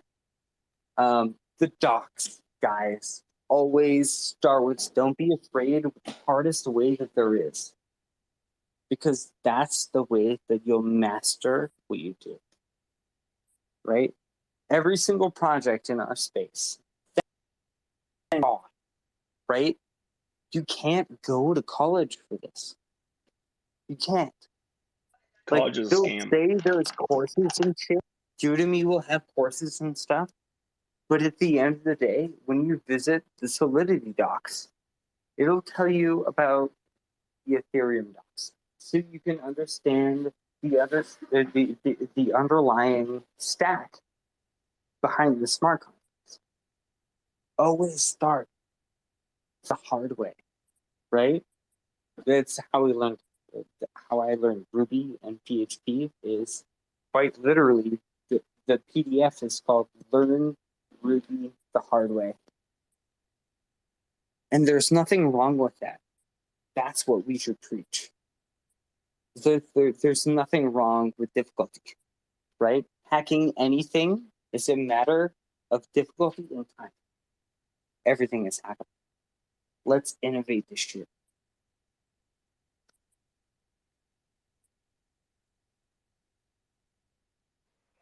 For real, 100.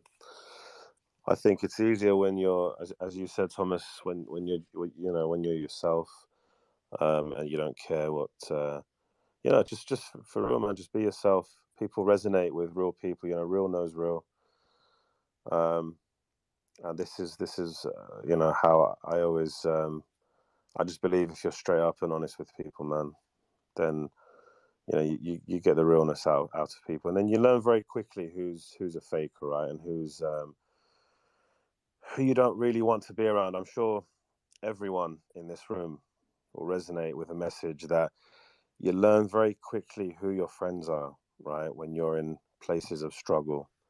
And then again, you learn very quickly who's real and who's fake when you're in a place that many, I suppose, could only dream of. I have family that used to doubt me. And in fact, a family who tried to, take something, take a company from me, right? And I mean, I'm in real estate. I've made, even before I came into this space, to tell you the truth, I was very fortunate. But I never let people know my moves. But I was always 100% honest with people. And the reason why people did not realize how well I was doing, because I never changed. And I would never change. I don't care if I've got 500 million, 1.5 billion, whatever the hell it is. And that's real money that we're talking about in this space. It's like there's people that I know that they're looking at 1.2x, and they're multi-billionaires, right? It's nothing. Doesn't matter, man. To me, it's like numbers on a freaking screen. But for me, the most important part of building things in this space is to change people's lives. And that's the reason I'm here, honestly. 100% the reason I'm here. It's because I want to change people's lives. I want to help change people's lives. And that's what it's about. Hell yeah.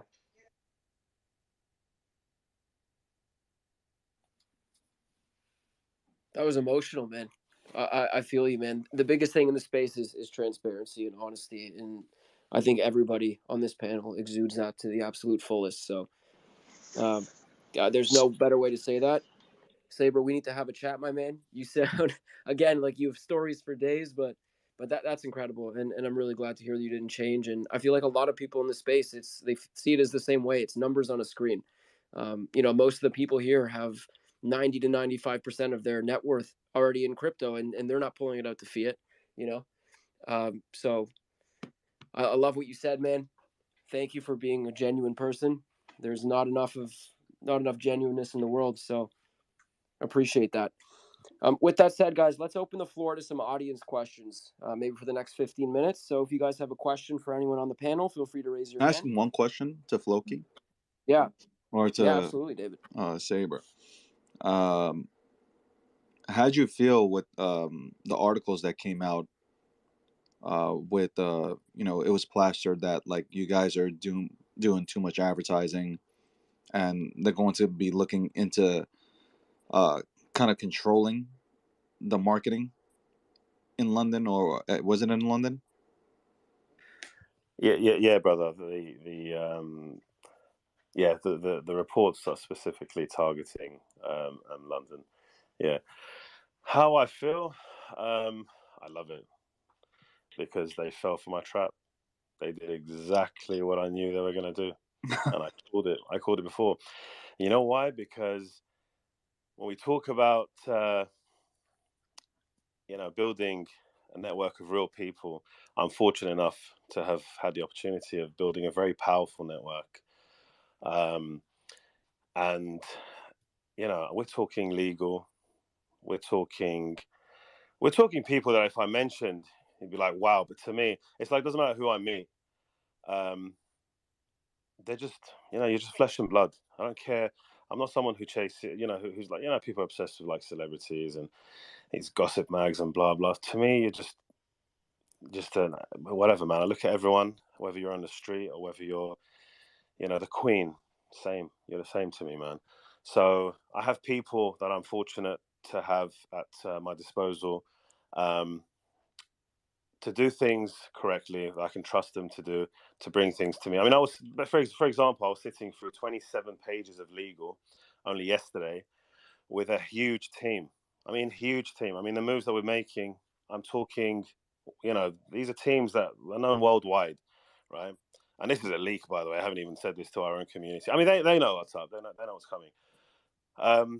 But I knew what was going to happen in London. And we were cleared by CAS, right? And CAS are a body that work with the ASA, which is the Advertising Standards Agency. And what you then get is these political parties that are looking at us and thinking, motherfuckers, look how much money they're making. Look how much money they're making, their people, right? And basically, it's paid fuddery, man. It's all it is. And I'm completely chilled about it, because we've responded. We're going to have legal on it. I mean, the journalists, to be honest with you, that want to speak with me, it's freaking hilarious, actually. And I've invited them. I've invited this politician, Sian Berry, because she was talking crap out of her ass. I said, come to my office. Come to my office. We'll talk. And while we're there, I'll help you with your marketing campaign. She freaking blocked me. They're cowards. These people in government are cowards. So I love it because they're giving us this publicity that I haven't even paid for. And I knew it was going to happen. And we're doing even more. And by the way, we're going even doubly aggressive, like legit. And while that's out there, I'm going to be appealing whatever they come back to me on and then going through the process again because I've been there before. It's a Mickey Mouse play, as I think Thomas was saying. Look, we're in a space that by the time they have got their pen out and they've shut their mouths, we're already gone. We're over the freaking hill. They ain't going to touch us. By the time they've finished wiping their asses, we're 5 years down the line and they don't know what they're going to be doing with us because we're gone. You ain't playing with us. You ain't playing with any of us. As long as we stick together, we know what we're doing, and we bring the power back to people. This is what DeFi is about. This is what this space is about. Removing the power from these corrupt motherfuckers. Bro. Oh my god! I feel like Damn, this that's is dope. my room. This is my Let's room. go! I'm just like, yo, you guys know I have a potty mouth. I'm loving this tonight. I fucking love this. Go My ahead, guy. fucking Twitter crashed on that shit, guy. Look, Yeah, man, dude. this is awesome. This is probably the best space I've ever been a part of. But I've interviewed some really cool people, some different projects. I've had Gil Emilio on. I've had, just a bunch of real big name celebrities and all this other stuff. But this single handedly is probably the best talk I think I've had in my career doing this so far. Thank Bro, you guys for where being is part of it. everyone? It's dope. What's wild to me is that everyone isn't here, right? On governments, I said this. Did I say this the night before? Like, yeah, you did. We can code faster than they can legislate. Let's fucking go, guys. What are you doing? Fuck this rug pull shit. Legit. Let's get together. Let's do our own fucking lobbying. Make this shit perfectly legal and not a gray. No more ambiguity. That's what people want. And it's not this shit from the upper echelon, the fucking tier 1 influencers from crypto, right? Those guys want to bank their crypto. That's it. The reason why this legislation is coming down is because the biggest people in crypto said, I want to keep my money. It's pure greed. And granted, that's where Bitcoin came from, was solving greed, right? Not only did Satoshi propose the solution to fiat, but he also proposed the double spending problem and solved it, right? That's what we need to do here. It's not a proposal of protocol. It's how do you get the hearts and minds of people who use fiat behind this fucking system, right? We are frustrated because this is not working out for them. Why is that? It's because grandma can't fucking invest, right? It's not a matter of investment. It's a matter of you. Jesus Christ, I dropped my phone. Look. This is the classic big block debate we saw in fucking forever ago with Bitcoin, right? Where Roger Ver split away from the rest of Bitcoin because the blocks were not big enough. We did not have enough throughput to compete with Visa, with MasterCard, doing hundreds of thousands of dollars to transactions, per second. Fuck this shit. Why don't we innovate in that direction? We cripple all these guys, and we know we can because we have a float. Every fucking person here, Benzinga, look, every fucking person on this panel. You got it. The panel is dominated by EverRise, Patcoin, SafeMoon, fucking anything, right? Fuck all these. It's about DeFi. We're here because we believe in the death of fiat. And it's not that we hate the no coiners, right? It's that we believe in them and that they can succeed. in a way that's not go to school, get a job, become a manager, fucking buy a house. It's not sustainable anymore. We are the only system that's where this is possible for UBI to flourish. Right? Reflection tokens, right? Granted, SafeMoon, like let's not fucking pretend. Yeah, SafeMoon is based on a rug pull. That's part of the community. We know where that shit came from. But those fucking B token douchebags had no fucking idea what they had. And I'll tell them that to their face. I don't give a shit. I'll beat them the fuck up. I don't care. Right? Look, they rug pulled for $2 million on a thing that could have been billions of dollars, that could have saved DeFi for real people. Like, let's not pretend why we're here. Fuck this shit. Fuck all this regulation. Fuck all this ideological, like, let's save the fucking rockets thing. This is about money. Take it away from paper. Put it in. This is dumb, right? Right? Our best engineers of our time are finding a way for permanence with electricity. Right? If we bank on them to succeed because they're goddamn geniuses in what they do, we are goddamn geniuses in finance. We are the next level. We are the next tier. Fuck old money. Fuck banks and their fucking transaction tables that are managed with Windows 95. Fuck these guys, man. You made me vomit in my mouth. Yeah, yeah. I hope so. Anyway, I should stop. That's my cue. Sorry, guys. I love all of you. Don't be sorry, man. Don't be sorry. When you speak with passion, don't ever be sorry, man. Yeah, our people are eating this up, man. My little DeFido people, because you got to understand, we're a little 2-month-old, $10 million project on a panel and a stage with some of the most influential and positive movement people in the space, and our little group, our 15,000 people are just so excited right now that we're doing this. It's kind of like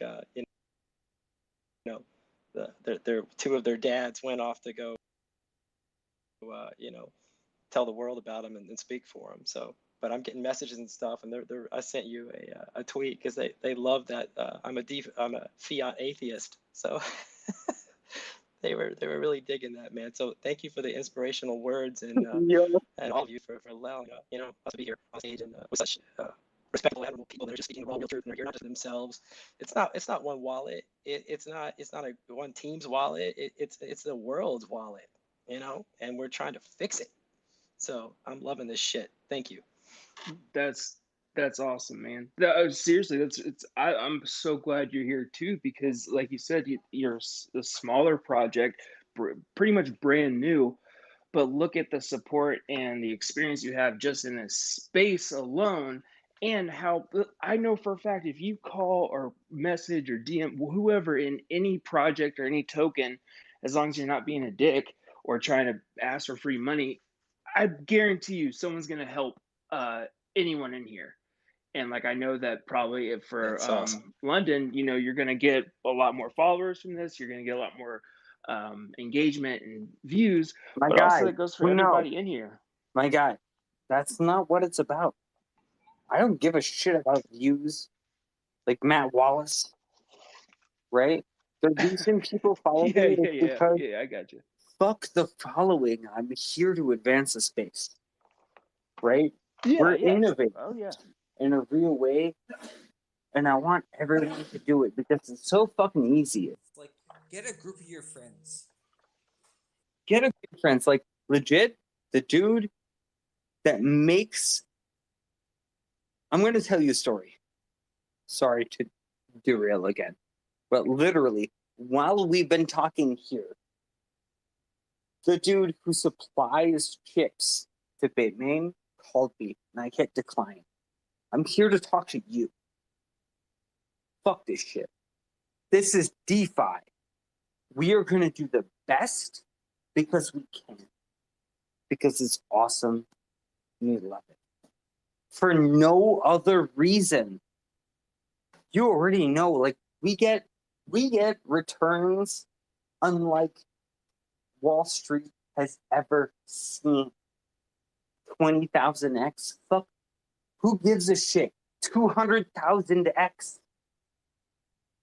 Who gives a fuck? You get in day one with people who you love. This is true flux of value, right? These are the arteries, right? It's your, this is, my God. Why are we here? I'm sorry. I'm ranting again. I need to stop. This is my problem. Call me out if I, fuck. I'm going to move. All right, Thomas. Thank You know, you. you know, Yeah, you know, I'm- you know what? Let's Stop. I'm No, kidding. no, that's, I'm kidding. you know why we're here. You know why we're here. You know why we're here, Thomas. Because we want to stop the bullshit. So let me tell you something else, right? And I haven't said this to anyone. This is an exclusive, right? The ASA, the Advertising Standards Agency, so they had a complaint about us, clearly orchestrated, but that's fine because thank you for the publicity. They said that our adverts would attract children because our freaking logo. Can you believe that? So basically, what? I've then returned back. Yeah. Listen to this. This is the bullshit. Bruh! This is the bullshit that nobody knows. So when I take this to freaking press, and I fucking will with my legal, just watch the national fucking international Fucking do it, papers man. explode. Fucking do it. Right now, I'm telling you, I'm Get gonna 'em. fucking do it. I'm gonna Get go 'em. and take the fight for crypto. But Get listen 'em. to this. I showed them a fucking Viagra campaign that had a motherfucker with a cape, a cartoon character. Why does that not attract children? Because it's a fucking attack on crypto. It's an attack on us. You ain't gonna fucking win. I guarantee you ain't gonna fucking win. My God. That's it. I fucking feel like that was like a Whew. clip from Braveheart or 300. Like, look. Yeah, I'm with Fucking you. freedom, brother. That's what it's about. That is what it's about. Freedom. You know what I'm saying? Listen, this is beautiful because you have a bunch of people from different protocols in this space right now. Nobody's beefing. We're all talking about one goal, and that is to take this shit to the next level. That's why, I'm getting so many DMs with people from like, there's a ton of projects in here just saying this is beautiful. Like, this is the shit that I want to hear. This is this type of stuff that educates me on cryptocurrency and what it's about. The passion. You hear it. Thomas is speaking with passion. Saber up in here talking about, Bro. what's up with that Viagra? I gotta look into that shit. But like, yeah, that Dave. Good for you for sticking it, making some noise, rattling cages. I'm all about that. This is You guys why already know we're me. here. Yo, this is why I said in the before times with SafeMoon, the first month, I said, not everything is about money to a funder, right? It's like we're quite literally 3% of all people that exist that are aware of crypto. How many of us know about smart contracts? What the fuck? Guys, we are the most... We could fight back. This is insane. And in the most positive light. I'm done. Well, right now, your fans, all you guys, you got a bunch of fans that are DMing me like crazy, and I'm sure TJ's getting it also. They all want to talk to you. So for the next 15, 20 minutes, let's invite some people up here. Let them go ahead and ask you guys questions. Titan, you wanted to say something? I'm so sorry. No, basically, I mean, I'm a little soft. I mean, after hearing all you guys talking. I'm a little hyped, like it says, pumped, but I cannot speak like this. But thank you guys. I'm like hearing you guys is like it encourages everybody, like motivates, or like you are just even like for a soft person like me, I'm being hyped up. Like I want to say, Thomas is literally, you're incredible. Like I think I should talk to you one on one at some point. Yo, dude, You are like long time coming. Honestly, definitely. I've been meaning to reach out to you. We got to do. Yeah, let's reach out. We'll talk. We'll talk. Can I have one of those? Yeah. Who needs cocaine when you got Thomas? You do just it too for hyping one? you up, man. Yeah, you guys just wake me up. Call me and wake me up with all this passion. Just tell me I'm an idiot, but then tell me how cool I am at the same time. I love it. Fucking love it. I just want to say that this is not financial advice. This is not financial advice, nor are we advocating for anybody to take or use any drugs.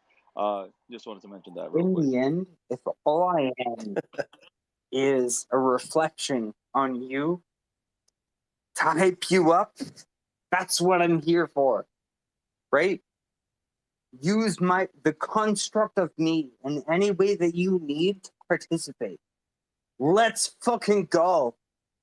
Build something. I'm so hyped. I love this group. All right, so let's take some questions now. TJ, you want to start with it? I'm not a co-host, so I can't invite up. So it's gonna have to be either you or Fine, Jen. Jen. All right, I guess I will make an appearance. Moon typography. The floor is yours. My man. You can unmute your mic in the bottom left-hand corner. What's up? This is Moontography. What are you guys up to? Listening to you. I was making sure y'all could hear me. Man, y'all got me all hyped up too. I hope y'all are over there slinging out your 100x longs on ETH right now. It's about to start fucking crushing. Not financial advice. Oh, NFA, obviously.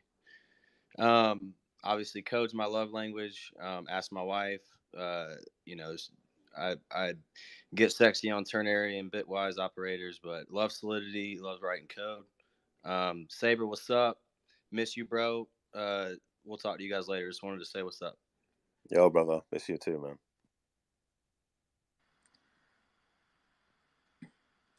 Safe Moon Millionaire, the floor is now yours. You can unmute your mic in the bottom left-hand corner and ask the panel a question. Yo, everybody, you guys can hear me okay? Yep. All right, awesome. First of all, I'm a large Safe Moon investor. Invested on day 4, so thank you, Thomas, for building something awesome. I appreciate that. Second of all, I own plenty of EverRise as well. Lots of projects. I'm diversified across 27 projects. But for the people that do know me in here, they know what I'm about.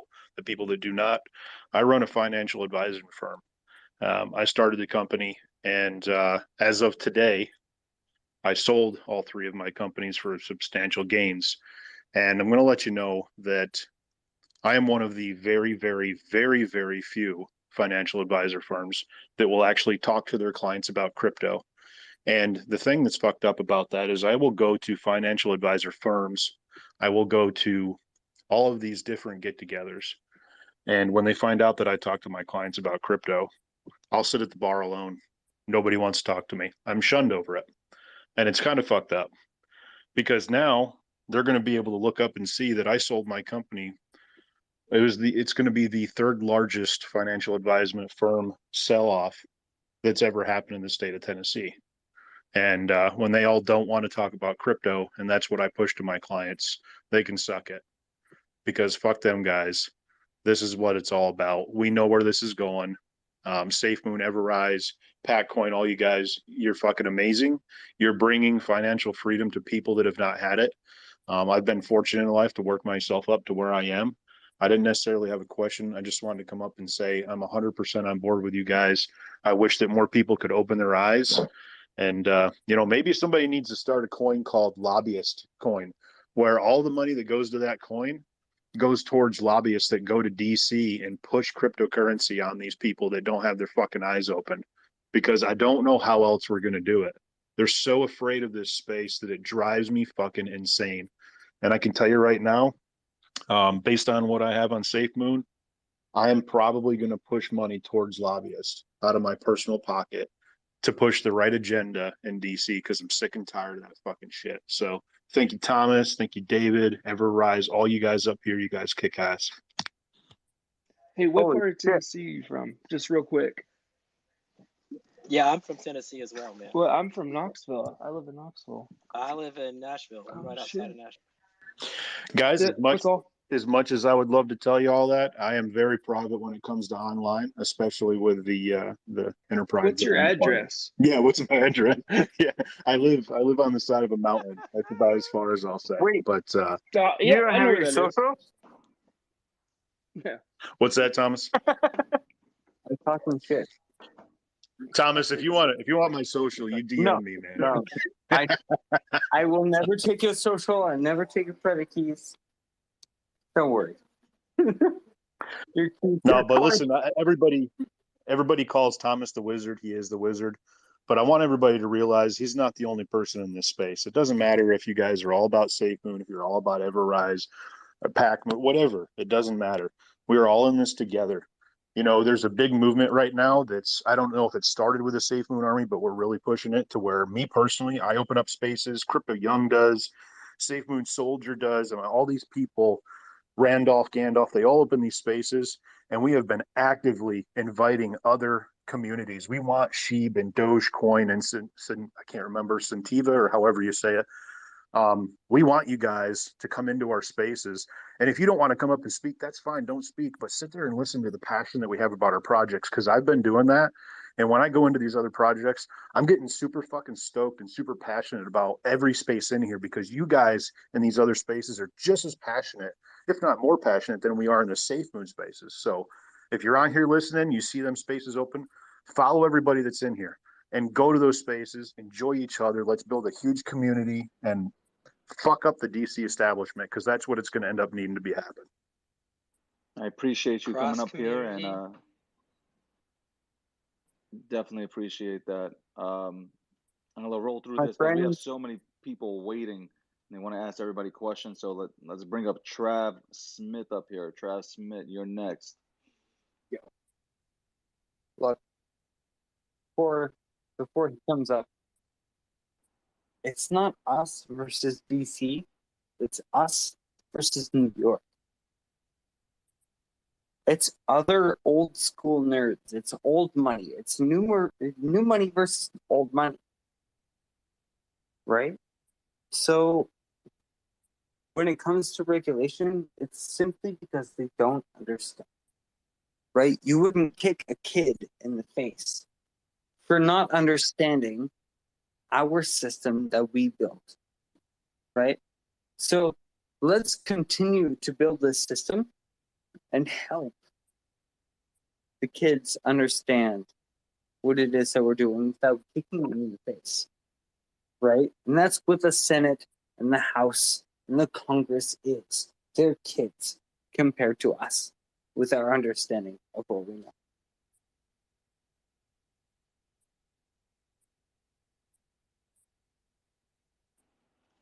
Facts being dropped tonight. Trav, what's going on? You got a question for the panel? Hey, good evening, guys. Just to expand on what Millionaire said, all these Unity spaces that have been being held lately. Tonight, this has been one hell of a fucking Unity space here.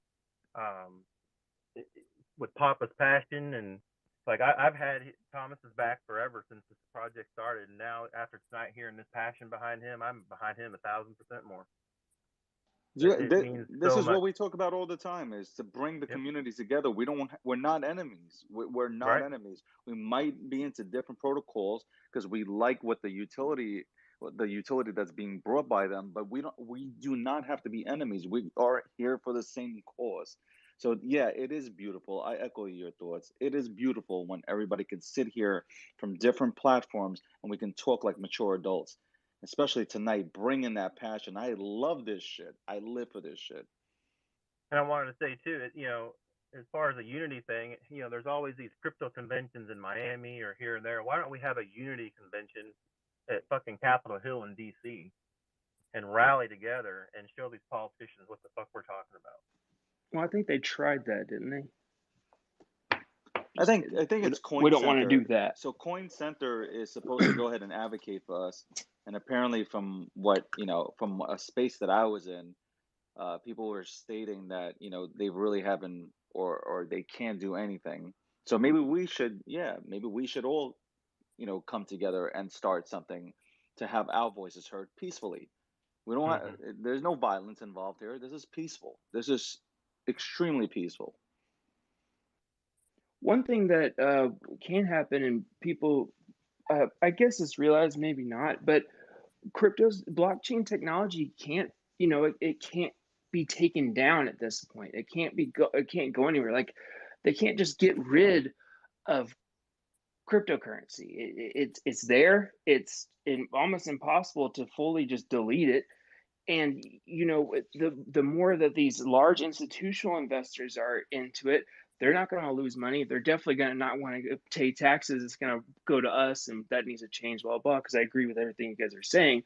But the one thing that people need to really remember is like this is permanent. This is forever, and this is something that's changing the world because people realize how important blockchain technology as a whole is for society and for growing and for the way we're moving towards that. It's going to, it's going to just, I've said it a thousand times, it's change our lives, but it's something that can't go away or be taken down and just is going to be widely accepted and implemented pretty much into everything that we do day to day life. I mean, it's already happening, and it's going to be every single thing we do will be some way related to the blockchain because it's the better way to do it.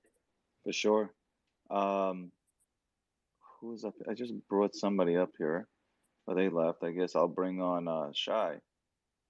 What's going on? You got a question for the panel?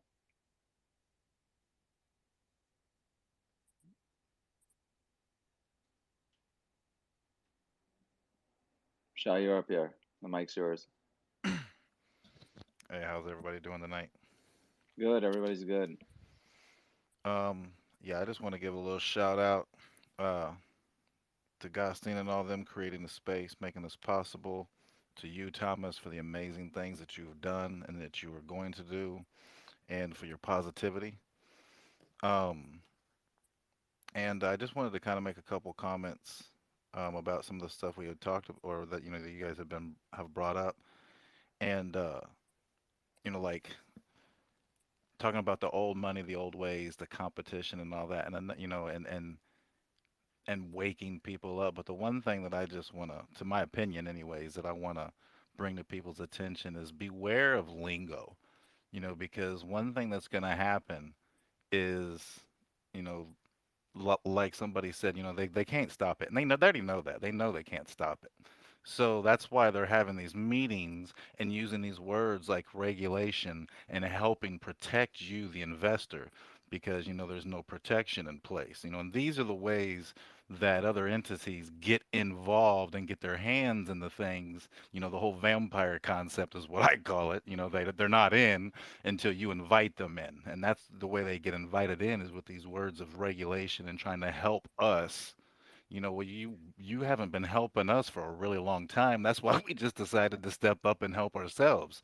So, I just wanted to kind of like shout that out to bring people's attention. Just be careful of those words and buying into the, well, maybe they can help us finish this journey, or maybe they can help us, make it better or safer. And we figured that out. I mean, look at blockchain technology.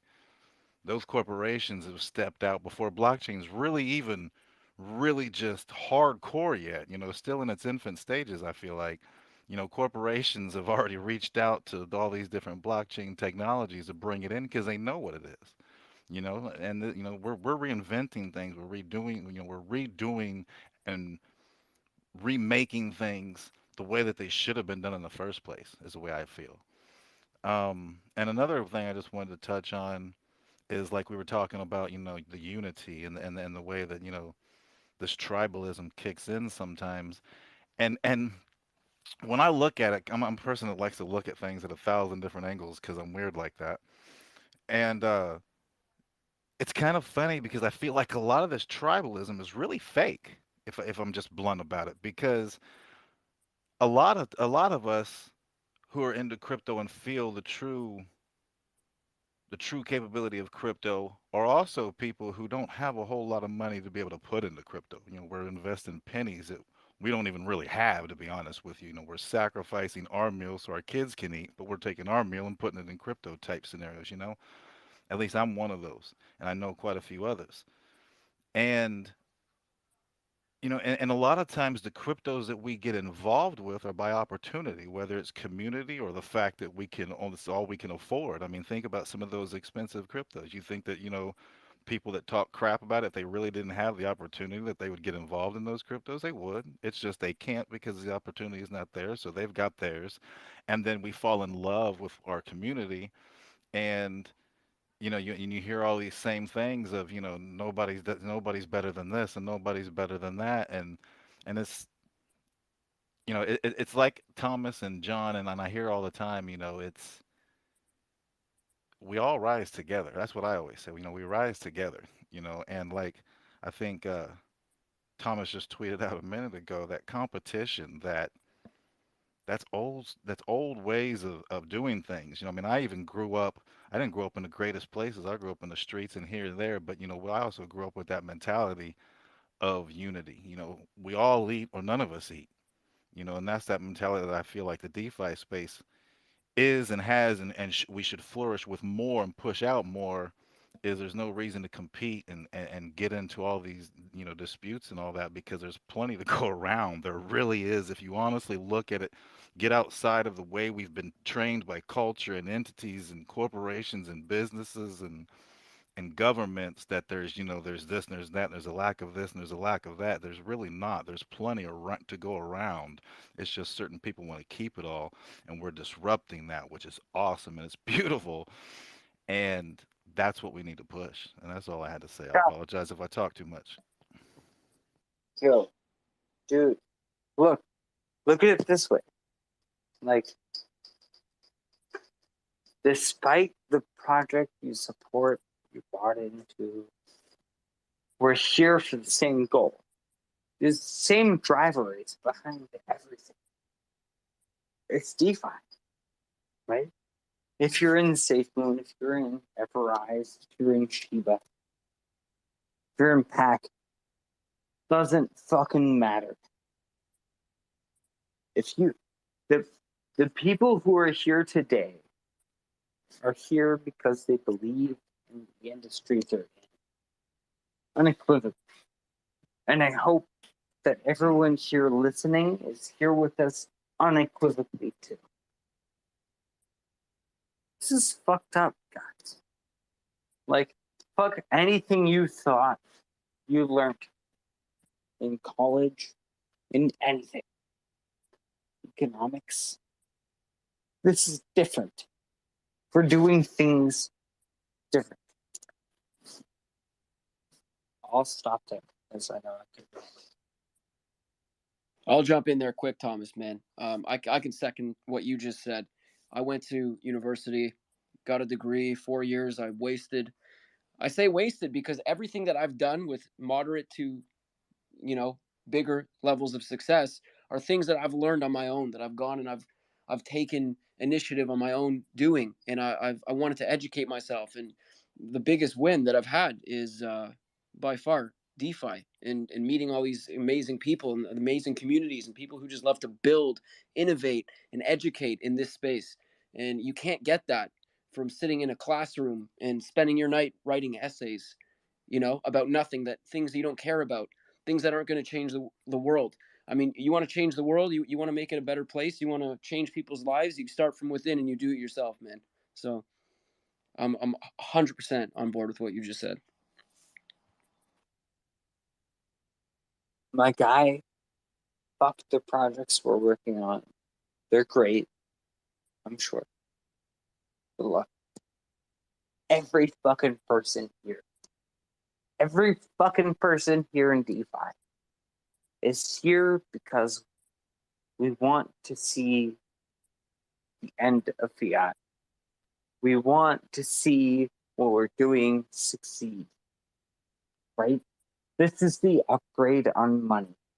This is the upgrade on the upgrade of money, right? Before, the big pitch was, we're the Netscape. Netscape is a terrifying benchmark. It's like, we want to succeed, right? With regard to the internet. We don't want to be benchmarked against Netscape. Sorry, Netscape engineers, my guys, you failed, right? Pick up, help us prevent the failure of the internet's Netscape for crypto. And that's all we ever want to do, right? Like right now, we are standing on the shoulders of giants. It's crazy. Man, I'm not trying to get myself. I love this shit. I'm not trying to get emotional and stuff. Like every single fucking person that's here that's speaking to you, please take heed. This sort of thing won't come again. These conditions that led up to this event, everything that we've done, it's like waves of the ocean, right? It'll recede. It gains. It recedes. It gains. I don't mean to hijack anything here that we're doing, but motherfucker, every single fucking person here, if you're a part of a project, you believe in a project at all, take the time that's in front of you to build something. You're part of the 3% of people in the world that exist. 7-8 billion people now, right? I stopped looking at 5. Even if it was 5 people, 5 billion people, DeFi would be much. This shit blows me away. Like, guys, this is the cusp of the next revolution in finance. It's non-violent. Who gives a fuck? It's about thought. It's about wrinkles. Have more fucking wrinkles, guys. Let's go! Sorry for yelling on the spaces, and I was told that this was supposed to be soft. And legit, I don't give a shit. Because our ideas have to be hard. In a way that people can get on board. Your hard edges can be as soft as the staircase that has the most stairs, right? But in order to climb those stairs, anyone who's in it now, anyone here on this panel, it's our obligation to make sure the people who come after us have an easier time. Understand the regulation because it's fucking stupid. Let's not pretend like this is easy for anyone. I do not want to get up here into the spaces and encourage anyone. Hey, yeah, anyone can start a DeFi project. That's great. You need to start dealing with nation states. Hey, if you do not Thomas. understand how that works, yeah, all right. No, I'm sorry, man. We kind of got to wrap it up. We went like an hour and a half over. Sorry. But no, it's I great. can I talk think for everyone days. loved it. No, you're fine. I'm sure. I'm sorry. I loved it. I think everyone else did. I wanted to mention that we will be doing these talks myself and with the EverRise team, who we'll be doing these bi-weekly, and we'll have more and more guests. So just keep staying tuned to everyone's Twitter. Follow everybody. Of course, everyone here. I don't speak for anyone else, but I loved it. I had a great time, and it was fucking awesome getting to really get a deep dive with some of the creators of some of the projects that made me interested in crypto itself. But everyone stay tuned, and I don't know if anyone from the EverRise team has anything they want to say before we end it, though. Yeah, I mean, I'll jump in right here. This was one of the most fun, passionate, and just electric spaces that I've ever been in my life. I want to thank Thomas, Saber, Benzinga, EverRise team, the Fido team, everyone who came up to speak. This was an absolute blast. I'm genuinely looking forward to the next one. I'd love if you guys joined us again. I mean, I'm not going to sleep tonight. If I need another reason not to sleep, it's the energy that I just took from you guys and the electricity in the air. It's contagious. It's what we live for. This is why we do this. So thank you guys again for joining us. I Thanks look for forward having us. to connecting again. Oh, absolutely, our pleasure, guys. Yeah, thanks for having 2 me, weeks man. comes soon enough. What a great chat. And DeFi is the future. It's the only way to put it. Great stuff, guys. Thank you, man. Thanks for having me, and I'll join you guys again soon, hopefully sometime. Amazing. I look forward to connecting with you guys offline as well. Yeah, It was a pleasure. Yeah, please do. Please do. Yeah, and feel free to hit me up, look. message me as well, and we can. Everyone's Just let you know. here. Yeah, I would Shoot love to. me a Like I message. said, we're a young project, and I would love to chat with some of you guys because we're trying to do all kinds of stuff right now, and we're learning. We're really learning, and we don't really have like mentors. You know what I mean? We have Moontography, and that's and we have ourselves, and Imagine here beside me. He's kind of came in as is developing a lot of new products with us. But I would love to have 5 minutes even to speak with some of you guys about your experience and your thoughts on our direction. Guys, one thing I will say, I know we're wrapping up this show, but I believe David is going to be opening up another Twitter Spaces for those of you guys who want to go join in and carry on the conversation. The after party. David started an after party. Thomas will be spinning all night. Oh man, yeah, Thomas is the guest DJ at David's after party. Let's fucking go. Honestly, Sign me up. Joe, look, I don't mean to steal the thunder. Like I have a problem. You didn't steal anyone's thunder. You were perfect. Look, if you don't, my guys, it can't come back. This is for everyone's benefit. If I can create an army of second movers, that's what I do, right? If it means for crypto, that's what I do. I don't give a fuck what project I'm working on. I'm doing No, this let's for create. you I mean, guys. do you know what you do, I'm bro? not Let's going to create. be alive forever. My kidneys are fucked. Like, Bro, I'm gonna Thomas, die. Like, I'm gonna die. Hey, Thomas, Thomas, you no need need to to. stop. You need to stop apologizing. Not soon, but it's importance, right? But Thomas, It- stop apologizing, brother. Stop apologizing, man. You should, like I told you before, you shouldn't apologize for passion, man. When you're Ah. feeling it deep down, don't apologize. And let's make first-time movers in their own thing. Everyone can do something. You got your own stories, man. Let's fucking smash it. I'm telling you, you're all gonna become Let's probably go. billionaires. Okay? Let's go. Just smash it, man. Yeah. I was The supposed to be on greatest 2 other calls, thing by in the way. You crypto. guys kept me on here, but I'm glad I made some marketing payments while listening in because it's been great. And I might even be there for the after party sometime. So, yeah. God bless, man. Love you all. Awesome. God bless. Very Thank good. you, Saber. Love you guys. Thank you for again. everyone. We'll all talk soon. Oh, well, before we leave, just wanted to thank EverRise and thank Everown.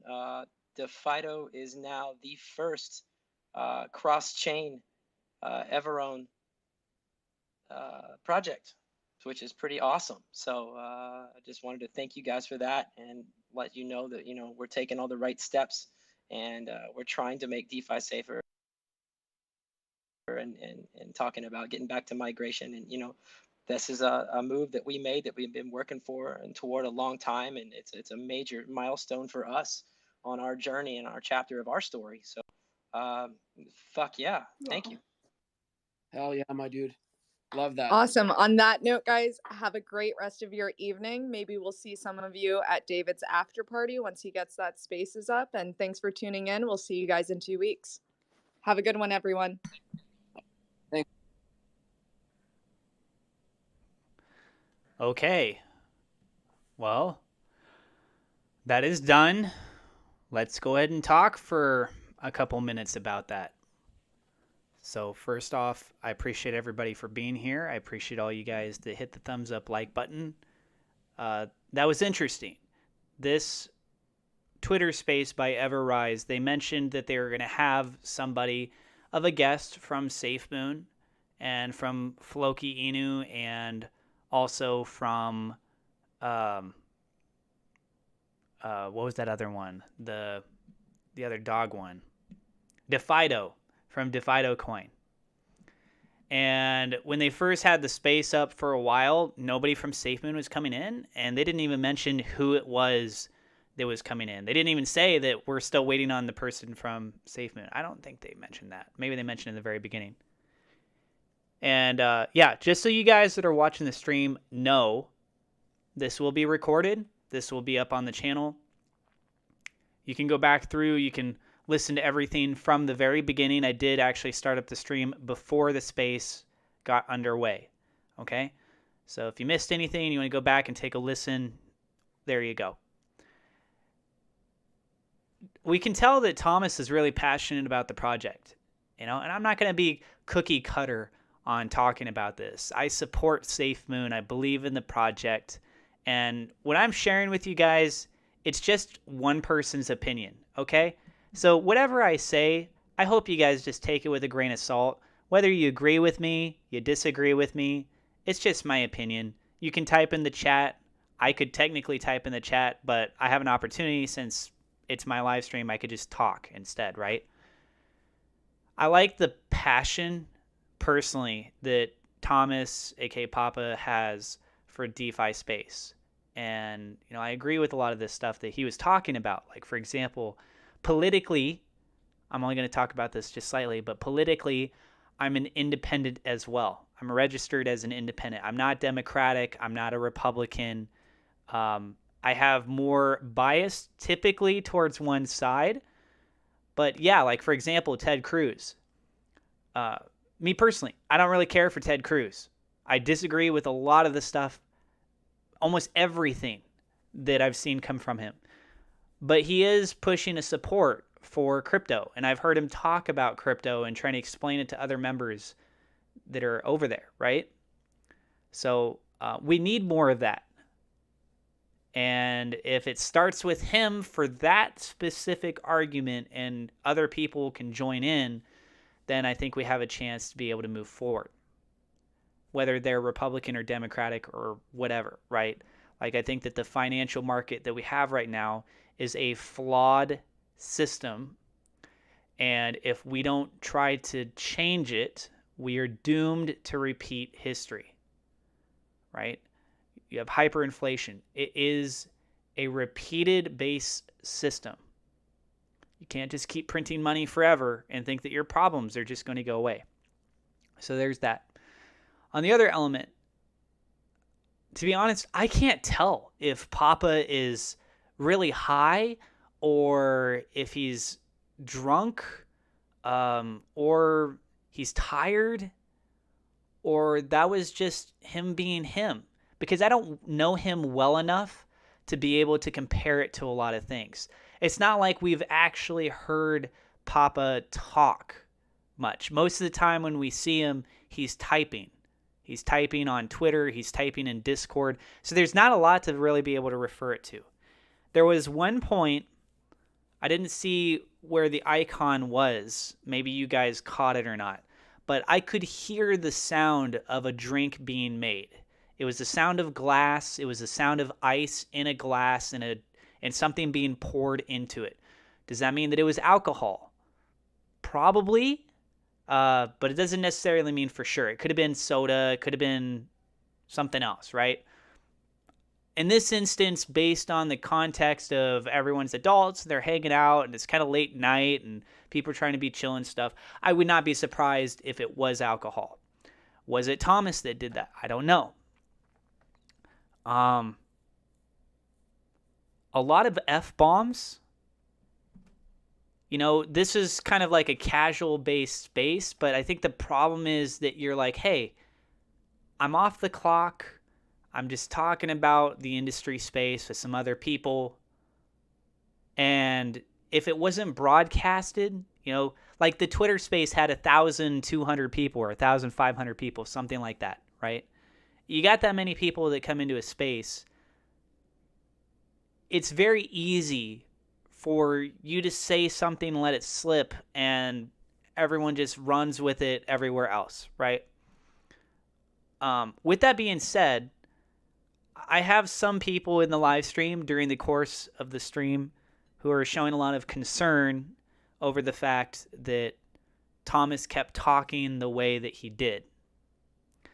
And I think he could have spoken less and been able to say more.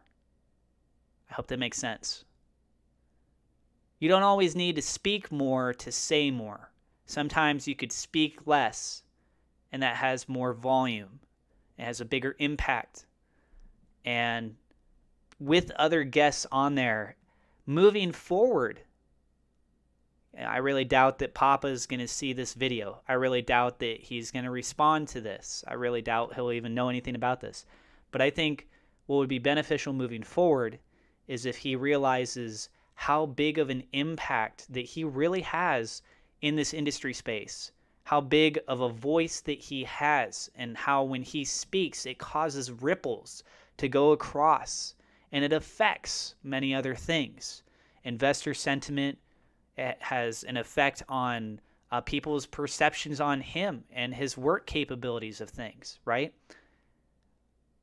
One thing that we need to realize is that Thomas was brought on board this project for a reason. And John has restructured the team to try and fit towards the vision. And John has made it clear that if there are people that cannot succeed in fulfilling those rules, or that role, he has no problem, whether it's family, whether it's friends, whoever it is. Thomas is still here. After the whole Miami thing with that weird painted car and everything else like that, right? Thomas is still here. He's bringing value to the project. When the SafeMoon blockchain comes out, then you have something you can completely identify. You can look at the project and say, hey, Thomas built this. He made this. He contributed to this. This is why he's valuable to the project. In this instance, for this Twitter space, he cursed a lot. People can use whatever language that they want. Personally, in my opinion, it looks more professional when you don't do that, or you do it very minimally. It's just my professional opinion. Again, you guys can have your own opinion on it by all means. If the President of the United States went out on stage and he started dropping F-bombs everywhere, a lot of people would say that's a really bad representation of the United States of America. That's a leader in that space. With that being said, though, we're not talking about leading a nation. We're talking about a tech guy. We're talking about somebody that works on coding on the back end, right? He's a back end developer with this. So is it really that big of a deal? Well, I think it really comes back to how big of a voice do you have? How much of an impact do you have when you say something? If you send out a tweet and it's just a picture of googly eyes and you get thousands of likes and responses to it, you probably have a lot of people paying attention to every little thing that you do. And so I think it's those individuals that should realize how much power that they now have, and they take the precautionary steps to move forward. It has a reflection back on the projects that they work on, their credibility, things like that.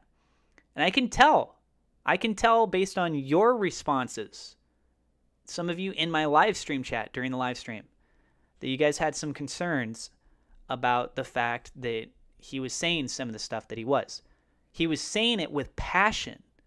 And most of the arguments were all defending the DeFi space.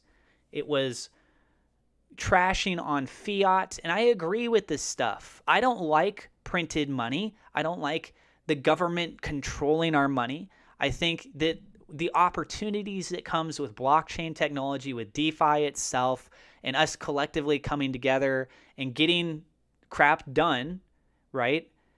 I agree with all that stuff. He went on a tangent at one point. He basically threatened a project. He didn't specify the project, but he was talking about a rug pull. And again, you got to understand the context. Why was he mad? A lot of people, and this is why I'm talking, I hope that this comes across well for you guys. A lot of times people will look at people that are emotional and they will focus on the emotion, not the context of the words that they're trying to express. People can be very angry and passionate about things, and people will just say, wow, that guy's really angry. To those people, I would say, what was it they just said? Oh, he's really mad right now. No. I didn't say, how does he feel right now? I asked you, what were the words that he just said? What was the topic? What was his defending point? If you can't explain what they just said 5 seconds ago, your mind, I think, is in the wrong place. Emotion is used as a medium to try and convey how we feel, not what we are thinking or what we say, right? Feelings can motivate into those other things, but the end goal, the end point, what is that core element that's there? And so with Papa, what he was talking about was a rug pulled project, which he said that SafeMoon was based on. Those were his words, right? That SafeMoon was based on. He did not say that SafeMoon itself is a rug pull. He was pissed off at the company that made the other project that could have done something great with it. They could have motivated and moved it forward, helped contribute to the DeFi space. They could have been much more successful, but what did they do? They turned around and they screwed over their people. So in that sense, I understand why Papa would be so mad. I get it. But there were people that were posting in my live stream chat that were focused more on those elements, right? Sorry about the noise in the background. My roommate's yelling on the phone. He does that a lot. And so, this was a good opportunity where we got to see a side of Papa in which, on the good side, we saw how passionate he is. We saw him defend the DeFi space. And, I think those were like the biggest takeaways from this. The negative side of it was that he sounded drunk. I don't know if he was drunk or not. And the last thing was, towards the end, he made it sound like he might not be around very much longer. He was talking about his kidneys and the way that he was rambling on. I don't know if you guys felt the same way or not, but I'm concerned. Not about his work ethic. I'm concerned about him, about him as a person. If that was a joke, the way that he said it just came across so serious. It didn't really sound, to me at least, again, this is just my opinion, it didn't sound playful. It didn't sound like, I don't know, why would you make a joke about the fact that you think you're going to die soon? Because of his kidneys, right? So if I heard the sound of the drink being made, if that was his, again, I didn't see the little sound icon. I don't know who the speaker was when that triggered, if it was him or if it was someone else. I don't know if he was drinking tonight. I don't know if he drinks at all. Well, I don't know if it's something else. But the fact that he's saying about his kidneys failing and stuff, it scares me. I don't know. It makes me wonder, does he have a drinking problem?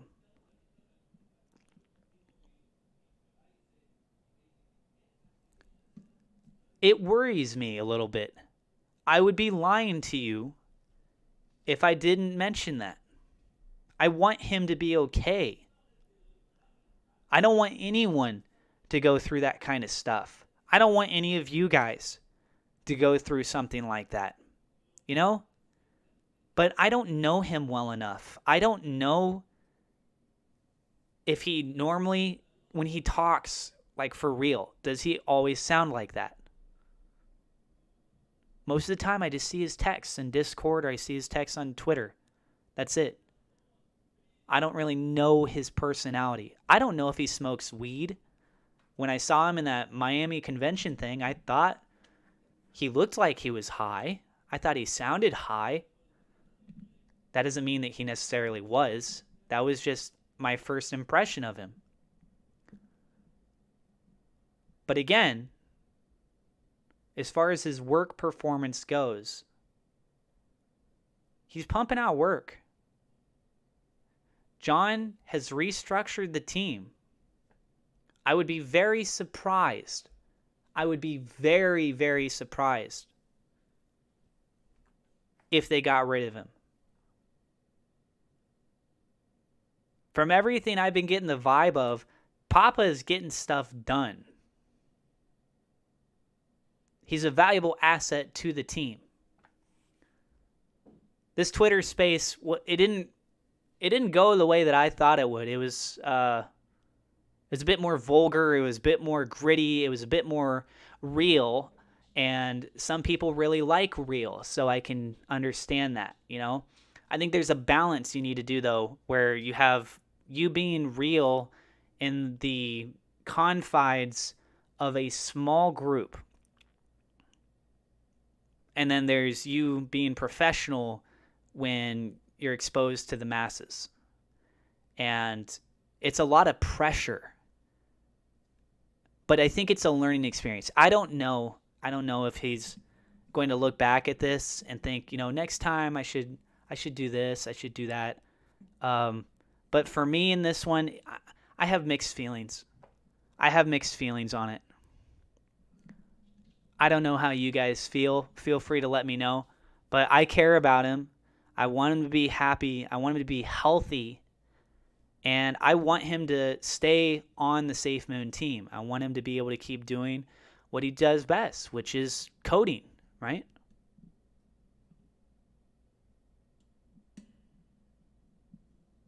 So I don't know. What do you guys think? What is his wrinkle problem? I think he's just talking about as he was using it as a metaphor for something. Maybe like getting older, almost like you get scars, you get issues on your face, but you keep going, you keep surviving. I think that's what he was kind of referring to.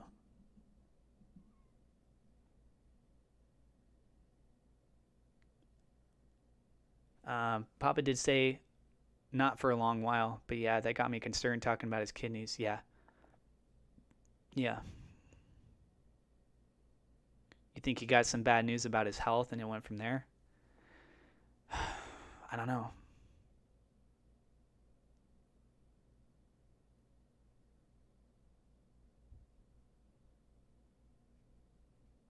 Well, you're entitled to your opinion as well, Bound.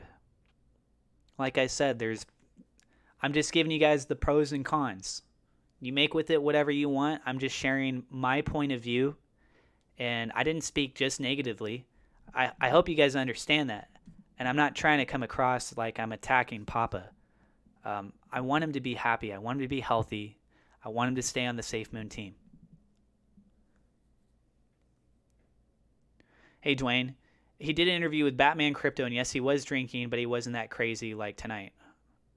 Was he on video when he did that, or was he just audio?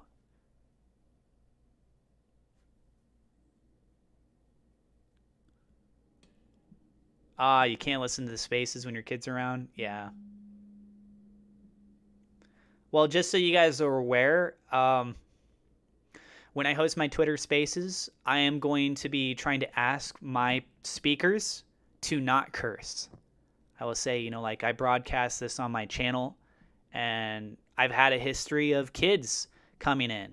Believe it or not, kids that are wanting to learn about cryptocurrencies, or people that watch my channel that have kids around them. So, yeah, that's kind of a usual thing that I have, is that I try not to have stuff with cursing in general. He's doing what he loves. So I would say he's happy changing the DeFi space. There you go. Yeah, I'll pray for Papa too. I'm a Christian. Juan says, I didn't have a problem. I love the passion in him sharing the challenges. What I wanted to see him talk about was some solutions and to challenge some of the others on the panel for solutions. Oh yeah, that's actually a really good point. Instead of just focusing on like, hey, I want you guys to feel inspired. Let's all get inspired. Feeling inspired. Like, yeah, I felt that he was going back over that a lot. That would have been great. Maybe he'll do that next time, where he's going to say more like, hey, let's discuss some of the issues that we're having in the space. Like, for example, the politicians. What's in a way that we can approach that? Instead of saying like, hey, we want to go try and push the politicians in the direction to where they're more pro-crypto. It's like, well, yeah, that's a good goal. Let's discuss how do we get there, right? That's the topic. The topic, the goal, the objective is that we want politicians to be pro-crypto. How do we get there? Where are the ideas? What do people think, right?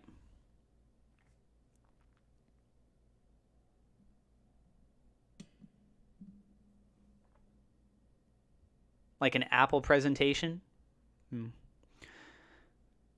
When you think deeply and test your limits mentally, you tend to wrinkle your forehead a lot during the process. Oh, there you go. For me, it's like a filmmaker. I always talk about lasting the test of time. When you make a movie, it's going to be generational if it's good. I think same for Papa on DeFi. There you go. Rich Wealthy, by the way, if you're in the film industry, like you actually work in it, feel free to talk with me. I live out in Los Angeles. I'm part of the film industry too. I'm not as active as I used to be, and I want to get back into it more, but yeah. Was Papa drunk? We don't know. I mean, I didn't see him with a drink. People were just speculating on it. We don't know for sure. You wanted him to slip up and say the V2 is going to be released tomorrow? Man. Look, I'll be real with you guys. As far as SafeMoon version 2 goes, I have a feeling it's going to be about another week or 2 weeks. The reason for that is that if you recall, they said that they want to try and make it universal. So if you're on Android, if you're on iOS, or you're on web, everyone has the ability to move over to SafeMoon version 2 at the same time. But if you recall, any updates that you send for the SafeMoon app, for the SafeMoon wallet on iOS, well, guess what? That gets longer. That takes longer to get approved than it does over on Android. And from what I've been seeing, it looks like it's about 1 week to 2 weeks for approval. And the last that we heard, which was back on SafeMoon Sunday, they're in the QA phase, that they're finalizing the testing of everything. So that would mean that, let's say they just did the QA on Sunday. It would still take a week, more than likely, for Apple to approve it once they send in the submission. Android could be ready to go like this. But if Apple, it takes them a week or two to say, hey, yeah, go ahead and push out this update, that's going to delay everything else. The QA probably is working through this week. To what day, I don't know. But I'm taking a guess that it's probably going to be another week or two. That's just my guess.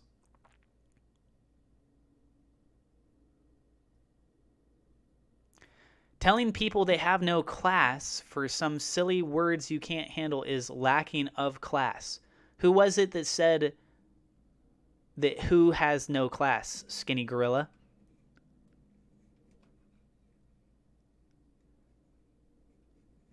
Cursing does not equal unprofessional? What? I would really disagree on that one.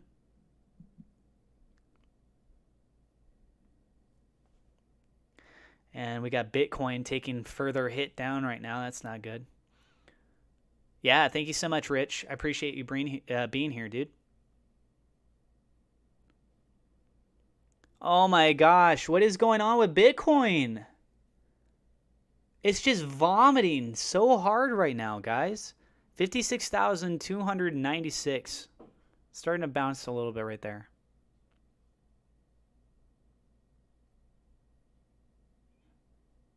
Yeah, the goal is for them to have 1 or 2 clicks. Probably going to be 2 clicks. Been here for a few. What's going on? Can you give a brief recap?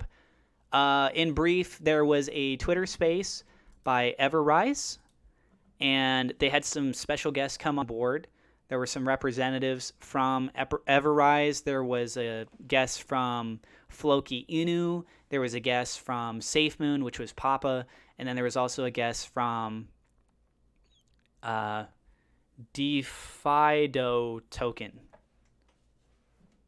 And they just talked a lot about the DeFi space, and they were pretty passionate about all of that and saying that we should really try and come together and help support one another as crypto projects. They were suggesting that we try and fight over the next couple years as much as we can to make politicians realize that cryptocurrency is not a bad thing, that it's a good thing. That's the brief recap of everything that was talked about.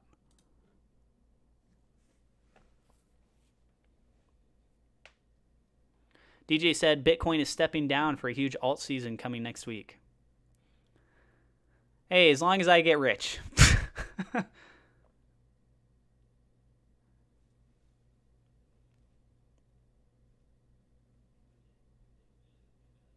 When version 2 is... Yeah, okay, they already answered that question for you, Sonny. Satoshi SafeMoon Bets. What's up, man? Catching right at the end of my stream. Okay, so I think we're going to go ahead and wrap it up there, guys. As far as EverRise itself goes, it's just very slowly climbing up. But Bitcoin is not doing too hot right now. Cryptocurrencies, the top 100, as you can see, most of it's red. There's very little that's actually in the green at the moment. And this is over the last week. This isn't the last 24 hours. That's over the last week. This is over the last 24 hours. And it hurts. It's so red, it's making my face red. And BNB's down almost 10%. It's down 9.38% right now. Ethereum down 7.27% in the last 24 hours. You've got Bitcoin down 7.33%. Cardano is down 7.12%. Doge is down 6.84%. Shiba Inu is down 12%. It looks like almost 13. There you go. It's down below.